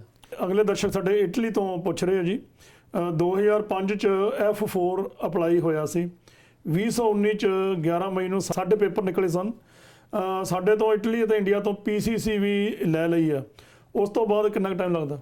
ਦੇਖੋ ਟਾਈਮ ਤਾਂ ਨਾਰਮਲੀ ਜਿਹੜਾ F4 ਕੈਟਾਗਰੀ ਨੂੰ ਜਦੋਂ ਸਾਰੇ ਪੇਪਰ ਲੈ ਲੈਣ 3 ਤੋਂ 4 ਮਹੀਨੇ ਦਾ ਹੀ ਸੀਗਾ, ਪਰ ਹੁਣ ਕਿਉਂਕਿ ਇਹਨਾਂ ਨੇ ਲਾਇਆ ਹੋਇਆ ਬੈਨ, ਉਹ ਹੁਣ ਬੈਨ ਖੁੱਲਣ ਤੇ ਡਿਪੈਂਡ ਕਰੂਗਾ। ਜੇ ਤਾਂ ਉਹ ਬੈਨ ਹੁਣ ਜਨਵਰੀ 'ਚ ਖੁੱਲ ਜਾਂਦਾ, ਫਿਰ ਹੋ ਸਕਦਾ ਵੀ ਇਹਨਾਂ ਦੀ ਵਾਰੀ ਉਹ ਹੋਰ 2 ਮਹੀਨੇ 'ਚ ਆ ਜਾਵੇ, ਪਰ ਜੇ ਬੈਨ ਹੀ ਜਾ ਕੇ ਅਪ੍ਰੈਲ 'ਚ ਖੁੱਲਦਾ ਤੇ ਫਿਰ ਅੱਗੇ ਦੇਖਣਾ ਪਊਗਾ ਵੀ ਇਹਨਾਂ ਤੋਂ ਪਹਿਲਾਂ ਕਿੰਨੇ ਬੰਦੇ ਆ, ਉੱਤੋਂ ਕੋਵਿਡ ਆ, ਤੇ ਕੋਵਿਡ ਕਰਕੇ ਵੀ ਜਿਹੜੀ ਇੰਟਰਵਿਊ ਘੱਟ ਆ ਰਹੀਆਂ। ਸੋ ਇਹ ਦੋ ਗੱਲਾਂ ਕਰਕੇ, ਇੱਕ ਬੈਨ ਤੇ ਕੋਵਿਡ, ਇਹਦੇ ਕਰਕੇ ਡਿਲੇ ਜ਼ਿਆਦਾ। ਰਾਈਟ, ਅਗਲਾ ਸਵਾਲ ਪੁੱਛ ਰਹੇ ਸਾਡੇ ਦਰਸ਼ਕ, ਮੇਰੇ ਮਦਰ ਨੇ 2011 ਚ F3 ਵੀਜ਼ਾ ਅਪਲਾਈ ਕੀਤਾ ਸੀ, ਉਹ US ਸਿਟੀਜ਼ਨ ਆ, ਮੈਂ ਸ਼ਾਦੀशुदा ਹਾਂ, ਕਿੰਨਾ ਕੁ ਟਾਈਮ ਲੱਗਦਾ ਇਹਨੂੰ? ਇਹਨੂੰ 8 ਤੋਂ 10 ਸਾਲ ਲੱਗ ਰਹੇ ਸੀਗੇ, ਤੇ ਪਰ ਹੁਣ ਇਸ ਕੈਟਾਗਰੀ ਤੇ ਵੀ ਬੈਨ ਆ, ਤੇ ਇਹਨੂੰ ਹੁਣ ਬੈਨ ਖੋਲਣ ਤੇ ਪਤਾ ਲੱਗੂਗਾ। ਅਗਲਾ ਸਵਾਲ ਵੀ ਇਸੇ ਤਰੀਕੇ ਦਾ, ਮੇਰੀ F4 ਫਾਈਲ ਦਾ ਨੰਬਰ ਆ ਗਿਆ ਸੀ, ਕਰੋਨਾ ਕਰਕੇ ਸਾਨੂੰ 6 ਮਹੀਨੇ ਦੀ ਐਕਸਟੈਂਸ਼ਨ ਮਿਲੀ ਆ, ਅੱਗੇ ਕੀ ਬਣੇਗਾ? ਇਹਦਾ ਹੁਣ ਜਦੋਂ ਮਤਲਬ ਐਮਬੈਸੀ ਨਾਲੇ ਕੰਟੈਕਟ ਜ਼ਰੂਰ ਕਰਨ, ਤੇ ਜੇ ਐਮਬੈਸੀ ਵਾਲੇ ਇਹਨਾਂ ਨੂੰ ਵੀਜ਼ਾ ਦੇਣਗੇ, ਤੇ ਇਹ ਹੁਣ ਮੇਰਾ ਖਿਆਲ ਆ ਜਦੋਂ ਹੁਣ ਕਰੋਨਾ ਕਰਕੇ ਉੱਥੇ ਵੀ ਡਿਲੇ ਹੈਗੀ ਆ ਜੀ ਜੀ, ਪਰ ਆਹ ਸਾਲ ਦੇ ਵਿੱਚ ਇਹਨਾਂ ਨੂੰ ਮਿਲੂਗਾ। ਪਰ ਇਹ ਮਤਲਬ ਸੰਪਰਕ ਜਾਰੀ ਰੱਖਣ ਉਹਨਾਂ ਨਾਲ ਜੀ, ਤੇ ਸੰਪਰਕ ਕਰਨ, ਸ਼ਾਇਦ ਦੁਬਾਰਾ ਇਹਨਾਂ ਕੋਲ PCC ਮੰਗਣ ਜਾਂ ਐਫੀਡੇਵਿਟ ਆਫ ਸਪੋਰਟ ਮੰਗਣ ਜਾਂ ਹੋਰ ਡਾਕੂਮੈਂਟ ਜਾਂ ਮੈਡੀਕਲ ਦੌਰਾ ਕਰਾ ਸਕਦੇ ਆ, ਪਰ ਵੀਜ਼ਾ ਦੇ ਦੇਣਗੇ ਇਹਨਾਂ ਨੂੰ। ਅਗਲਾ ਹੈਗਾ ਜੀ ਸਵਾਲ, ਅਡਾਪਸ਼ਨ ਕੇਸ ਬਾਰੇ ਸਾਨੂੰ ਜਾਣਕਾਰੀ ਦਿਓ। ਦੇਖੋ ਅਡਾਪਸ਼ਨ ਕੇਸ ਬਾਰੇ ਤਾਂ ਬੇਸਿਕਲੀ ਇਹੀ ਆ ਵੀ ਜੇ ਇੱਥੋਂ US ਸਿਟੀਜ਼ਨ ਨੇ ਜਾ ਕੇ ਕਿਸੇ ਨੂੰ ਅਡਾਪਟ ਕਰਨਾ, ਤੇ ਉਹਦੇ ਵਿੱਚ ਇੱਕ ਤਾਂ ਇਹ ਹੈਗਾ ਕਿ ਬੱਚੇ ਦੀ ਜਿਹੜੀ ਉਮਰ ਹੈਗੀ 16 ਸਾਲ ਤੋਂ ਘੱਟ ਚਾਹੀਦੀ ਆ, ਤੇ ਇੱਕ ਸਿਟੀਜ਼ਨ ਨੂੰ ਜਾ ਕੇ 2 ਸਾਲ ਰਹਿਣਾ ਪੈਂਦਾ ਬੱਚੇ ਕੋਲ ਫਿਜ਼ੀਕਲੀ ਉਸ ਕੰਟਰੀ 'ਚ ਜੀ, ਤੇ 2 ਸਾਲ ਰਹਿ ਕੇ ਤੇ ਫਿਰ ਅਪਲਾਈ ਹੁੰਦਾ ਕੇਸ। ਜੇ ਤੁਸੀਂ 2 ਸਾਲ ਨਹੀਂ ਰਹਿੰਦੇ ਤਾਂ ਫਿਰ ਉਹ ਇਮੀਗ੍ਰੇਸ਼ਨ ਨੂੰ ਮੰਨਦੀ ਨਹੀਂ ਜੀ। ਸੋ ਇੱਕ ਬੱਚੇ ਦੀ ਉਮਰ 16 ਸਾਲ ਤੋਂ ਘੱਟ ਹੋਵੇ ਤੇ ਇੱਥੋਂ ਸਿਟੀਜ਼ਨ ਜਾ ਕੇ 2 ਸਾਲ ਬੱਚੇ ਕੋਲ ਰਵੇ ਤੇ ਫਿਰ ਅਪਲਾਈ ਕਰੇ, ਫਿਰ ਅਪਲਾਈ ਕਰਕੇ ਤਾਂ ਉਹ ਜਿਹੜੀ ਫਸਟ ਪ੍ਰੈਫਰੈਂਸ ਕੈਟੇਗਰੀ ਨੂੰ ਮਤਲਬ ਵਾਂਗੂ ਆਲਮੋਸਟ ਸਾਲ ਦੇ ਵਿੱਚ ਵਾਰੀ ਆ ਜਾਂਦੀ ਆ। That's good. ਸੋ ਇਹ ਆ। ਦਰਸ਼ਕ ਲਿਖ ਰਹੇ ਜੀ, B1 B2 ਵੀਜ਼ਾ ਰਿਫਿਊਜ਼ ਹੋਣ ਤੇ ਕੀ ਅਸੀਂ US ਕੋਰਟ 'ਚ ਅਪੀਲ ਕਰ ਸਕਦੇ ਹਾਂ? ਨਹੀਂ, ਜਿਹੜਾ B1 B2 ਵਿਜ਼ਟਰ ਵੀਜ਼ਾ ਹੁੰਦਾ, ਇਹ ਜਿਹੜੀ ਸਰਕਾਰ ਆ ਉਹਦੀ ਜਿਹੜੀ ਸੋਵਰਨ ਪਾਵਰ ਆ, ਇਹਦੇ ਵਿੱਚ ਗਵਰਨਮੈਂਟ ਜਿਹੜੀ ਆ ਮਤਲਬ ਜਿਹਨੂੰ ਕਿ ਰੈਪਰੈਜ਼ੈਂਟ ਉੱਥੋਂ ਦਾ ਕਾਉਂਸਲੇਟ ਦਾ ਜਿਹੜਾ ਅਫਸਰ ਕਰਦਾ, ਉਹ ਮਤਲਬ ਅਮਰੀਕਨ ਸਰਕਾਰ ਦਾ ਨੁਮਾਇੰਦਾ ਬੇਸਿਕਲੀ, ਉਹ ਕਿਸੇ ਨੂੰ ਵੀ ਐਂਟਰੀ ਦੇ ਸਕਦਾ, ਕਿਸੇ ਨੂੰ ਵੀ ਰਿਫਿਊਜ਼ ਕਰ ਸਕਦਾ, ਉਹਦਾ ਰਾਈਟ ਆ ਰਿਫਿਊਜ਼ ਕਰਨਾ। ਇਹ 'ਤੇ ਕੋਈ ਅਪੀਲ ਦਲੀਲ ਨਹੀਂ ਬਣਦੀ, ਕੋਈ ਕੇਸ ਨਹੀਂ ਬਣਦਾ, ਕੁਛ ਨਹੀਂ, ਉਹਨਾਂ ਦੀ ਮਰਜ਼ੀ ਆ ਵੀ ਉਹ ਕਿਸੇ ਨੂੰ ਵਿਜ਼ਟਰ ਦੇਣ ਜਾਂ ਨਾ ਦੇਣ। ਤੇ ਮਤਲਬ ਕਿਸੇ ਗਰਾਊਂਡ ਤੇ ਵੀ ਉਹਨਾਂ ਨੂੰ ਗਰਾਊਂਡ ਸਪੈਸੀਫਾਈ ਕਰਨ ਦੀ ਵੀ ਲੋੜ ਨਹੀਂ, ਇਹ ਨਹੀਂ ਆ ਵੀ ਉਹ ਕੋਈ ਲਿਖ ਕੇ ਦੇਣ ਤੁਹਾਨੂੰ ਵੀ ਕਿਉਂ ਡਿਨਾਈ ਕੀਤਾ, ਉਹ ਜਸਟ ਕਹਿ ਸਕਦੇ ਆ ਵੀ ਡਿਨਾਈ ਕਰ ਰਹੇ ਯੈਸ ਔਰ ਨੋ, ਤੇ ਜਾਂ ਗਰਾਊਂਡ ਦੇ ਵੀ ਸਕਦੇ ਆ ਵੀ ਤੁਸੀਂ ਉੱਥੇ ਸਾਨੂੰ ਉਮੀਦ ਆ ਵੀ ਮੁੜ ਕੇ ਨਹੀਂ ਆਉਂਗੇ ਜਾਂ ਇਦਾਂ ਦਾ ਕੁਝ। ਪਰ ਇਹ ਆ ਵੀ ਜੇ ਉਹ ਡਿਨਾਈ ਕਰਦੇ ਨੇ, ਇਹਦੇ ਤੇ ਕੋਈ ਅਪੀਲ ਨਹੀਂ ਹੈਗੀ ਕਿਸੇ ਵੀ ਜਿਹੜਾ ਹੈਗਾ ਉਹ ਡਿਪਾਰਟਮੈਂਟ ਕੋਲ, ਤੇ ਨਾ ਹੀ ਕਿਸੇ ਕੋਰਟ ਦੇ ਵਿੱਚ ਜਾਇਆ ਜਾ ਸਕਦਾ ਜੀ। ਅਗਲਾ ਸਵਾਲ ਹੈ ਜੀ, ਮੈਨੂੰ USA ਵਿੱਚ 4 ਸਾਲ ਹੋ ਗਏ ਆ, ਵਰਕ ਪਰਮਿਟ ਹਾਲੇ ਤੱਕ ਨਹੀਂ ਆਇਆ, ਪਰ ਇਹਨਾਂ ਨੇ ਨਾ ਇਹਦੇ 'ਚ ਆਪਣੀ ਕੈਟਾਗਰੀ ਨਹੀਂ ਲਿਖੀ, ਨਾਲ ਹੀ ਲਿਖਦੇ ਆ ISAP ਆਫਿਸਰ ਘਰ ਆਉਂਦੇ ਆ, ਕੋਈ ਪ੍ਰੋਬਲਮ ਤਾਂ ਨਹੀਂ ਹੋਊਗੀ? ਦੇਖੋ ਜਿਹੜੇ ISAP ਦੇ ਆਫਿਸਰ ਆਉਂਦੇ ਇਸ ਕਰਕੇ ਆਉਂਦੇ ਵੀ ਇਹ ਬੌਂਡ ਤੇ ਬਾਹਰ ਆਏ ਆ। ਜਦੋਂ ਬੰਦਾ ਬੌਂਡ ਤੇ ਆਉਂਦਾ ਤਾਂ ਉਹਨਾਂ ਨੂੰ ਅਟੈਂਡੈਂਸ ਲਵਾਉਣ ਵਾਸਤੇ ਜਿਹੜਾ ਇਮੀਗ੍ਰੇਸ਼ਨ ਕੋਲ ਜਾਣਾ ਪੈਂਦਾ, ਜਾਂ ਜਿਹੜੇ ਉਹ ISAP ਵਾਲੇ ਅਫਸਰ ਹੈਗੇ ਆ ਕੇ ਚੈੱਕ ਕਰਦੇ ਆ ਵੀ ਇਹ ਕਿਤੇ ਮਤਲਬ ਜਿੱਥੇ ਕਹਿ ਰਿਹਾ ਸੀ ਮਤਲਬ ਉੱਥੇ ਰਹਿ ਰਿਹਾ, ਕਿਸੇ ਹੋਰ ਤਾਂ ਨਹੀਂ ਰਹਿ ਰਿਹਾ, ਕਿਤੇ ਕੰਮ ਤਾਂ ਨਹੀਂ ਕਰ ਰਿਹਾ ਵਰਕ ਪਰਮਿਟ ਤੋਂ ਬਿਨਾਂ, ਜਾਂ ਇਹਦਾ ਕੀ ਹੈਗਾ ਮਤਲਬ ਉਹ ਰਾਬਤਾ ਰੱਖਦੇ ਆ ਵੀ ਕੱਲ ਨੂੰ ਕਿਤੇ ਬੰਦਾ ਭਗੌੜਾ ਨਾ ਹੋ ਜਾਵੇ। ਜੀ ਜੀ ਜੀ। ਸੋ ਉਹ ਤਾਂ ਆਉਂਦੇ ਰਹਿਣਗੇ, ਉਹਨੂੰ ਰੋਕਿਆ ਨਹੀਂ ਜਾ ਸਕਦਾ ਜੀ। ਬਹੁਤ ਅੱਛਾ ਜੀ, ਬਹੁਤ ਵਧੀਆ ਤੁਸੀਂ ਜਿਹੜੀ ਜਾਣਕਾਰੀ ਆ ਉਹ ਵੀ ਦਿੱਤੀ, ਤੇ ਨਾਲ ਨਾਲ ਜਿਹੜੇ ਸਾਡੇ ਦਰਸ਼ਕਾਂ ਦੇ ਜਿਹੜੇ ਸਵਾਲਾਂ ਦੇ ਜਵਾਬ ਵੀ ਤੁਸੀਂ ਇਮੀਗ੍ਰੇਸ਼ਨ ਬਾਬਤ ਜਿਹੜੇ ਸੀਗੇ ਉਹ ਵੀ ਦਿੱਤੇ। ਜਸਪ੍ਰੀਤ ਸਿੰਘ ਜੀ, ਤੁਹਾਡਾ ਥੈਂਕ ਯੂ ਕਰਨ ਤੋਂ ਪਹਿਲਾਂ ਅਸੀਂ ਇੱਕ ਵਾਰੀ ਫੇਰ ਆਪਣੇ ਦਰਸ਼ਕਾਂ ਨੂੰ ਕਹਿ ਦੇਣਾ ਚਾਹੁੰਦੇ ਹਾਂ ਕਿ Jaspreet Singh attorney at law ਦਾ ਜਿਹੜਾ ਫੋਨ ਨੰਬਰ ਆ 9179154142, ਇਸ ਦੇ ਨਾਲ ਹੀ ਅਸੀਂ ਇਹ ਵੀ ਦੱਸਣਾ ਚਾਹੁੰਦੇ ਹਾਂ ਕਿ ਸਾਡਾ ਟੀਵੀ ਤੋਂ ਇਲਾਵਾ YouTube ਚੈਨਲ ਵੀ ਆ। YouTube ਚੈਨਲ ਤੇ ਤੁਸੀਂ ਪੰਜਾਬ ਮੇਲ USA ਲਿਖੋਗੇ ਤੇ ਤੁਹਾਨੂੰ ਉਹਦੇ 'ਚ ਸਬਸਕ੍ਰਾਈਬ ਕਰਨਾ ਪਊਗਾ ਤੇ ਨਾਲ ਦੀ ਨਾਲ ਬੈਲ ਆਈਕਨ ਵੀ ਦਬਾਉਣਾ ਪਊਗਾ। ਇੱਕ ਹੋਰ ਜਿਹੜੀ ਆ ਐਪਲੀਕੇਸ਼ਨ ਜਿਹਨੂੰ ਕਹਿੰਦੇ ਆ, ਛੋਟਾ ਨਾਂ ਉਹਦਾ ਜਿਹੜਾ ਹੈਗਾ ਐਪ, ਤੁਸੀਂ ਚਾਹੇ ਤੁਹਾਡੇ ਕੋਲ ਆਈਫੋਨ ਹੈ ਚਾਹੇ ਦੂਜਾ ਫੋਨ ਹੈ ਕੋਈ ਵੀ, ਤੁਸੀਂ ਉਸ ਆਪਣੇ ਫੋਨ ਤੇ ਸਾਡੀ ਐਪ ਜਿਹੜੀ ਆ ਉਹ ਡਾਊਨਲੋਡ ਕਰ ਸਕਦੇ ਹੋ। 24 ਆਵਰ ਜਿਹੜਾ ਟੀਵੀ ਆ ਉੱਤੇ ਤੁਸੀਂ ਦੇਖ ਸਕਦੇ ਹੋ, ਉਹ ਅਵੇਲੇਬਲ ਆ। ਤੁਹਾਡਾ ਬਹੁਤ ਬਹੁਤ ਧੰਨਵਾਦ ਸਰਦਾਰ ਜਸਪ੍ਰੀਤ ਸਿੰਘ ਜੀ। ਅਗਲੇ ਐਪੀਸੋਡ ਵਿੱਚ ਫਿਰ ਤੁਹਾਡੇ ਦਰਸ਼ਨ ਕਰਾਂਗੇ ਜੀ। ਸਤਿ ਸ਼੍ਰੀ ਅਕਾਲ ਜੀ ਸਾਰਿਆਂ ਨੂੰ।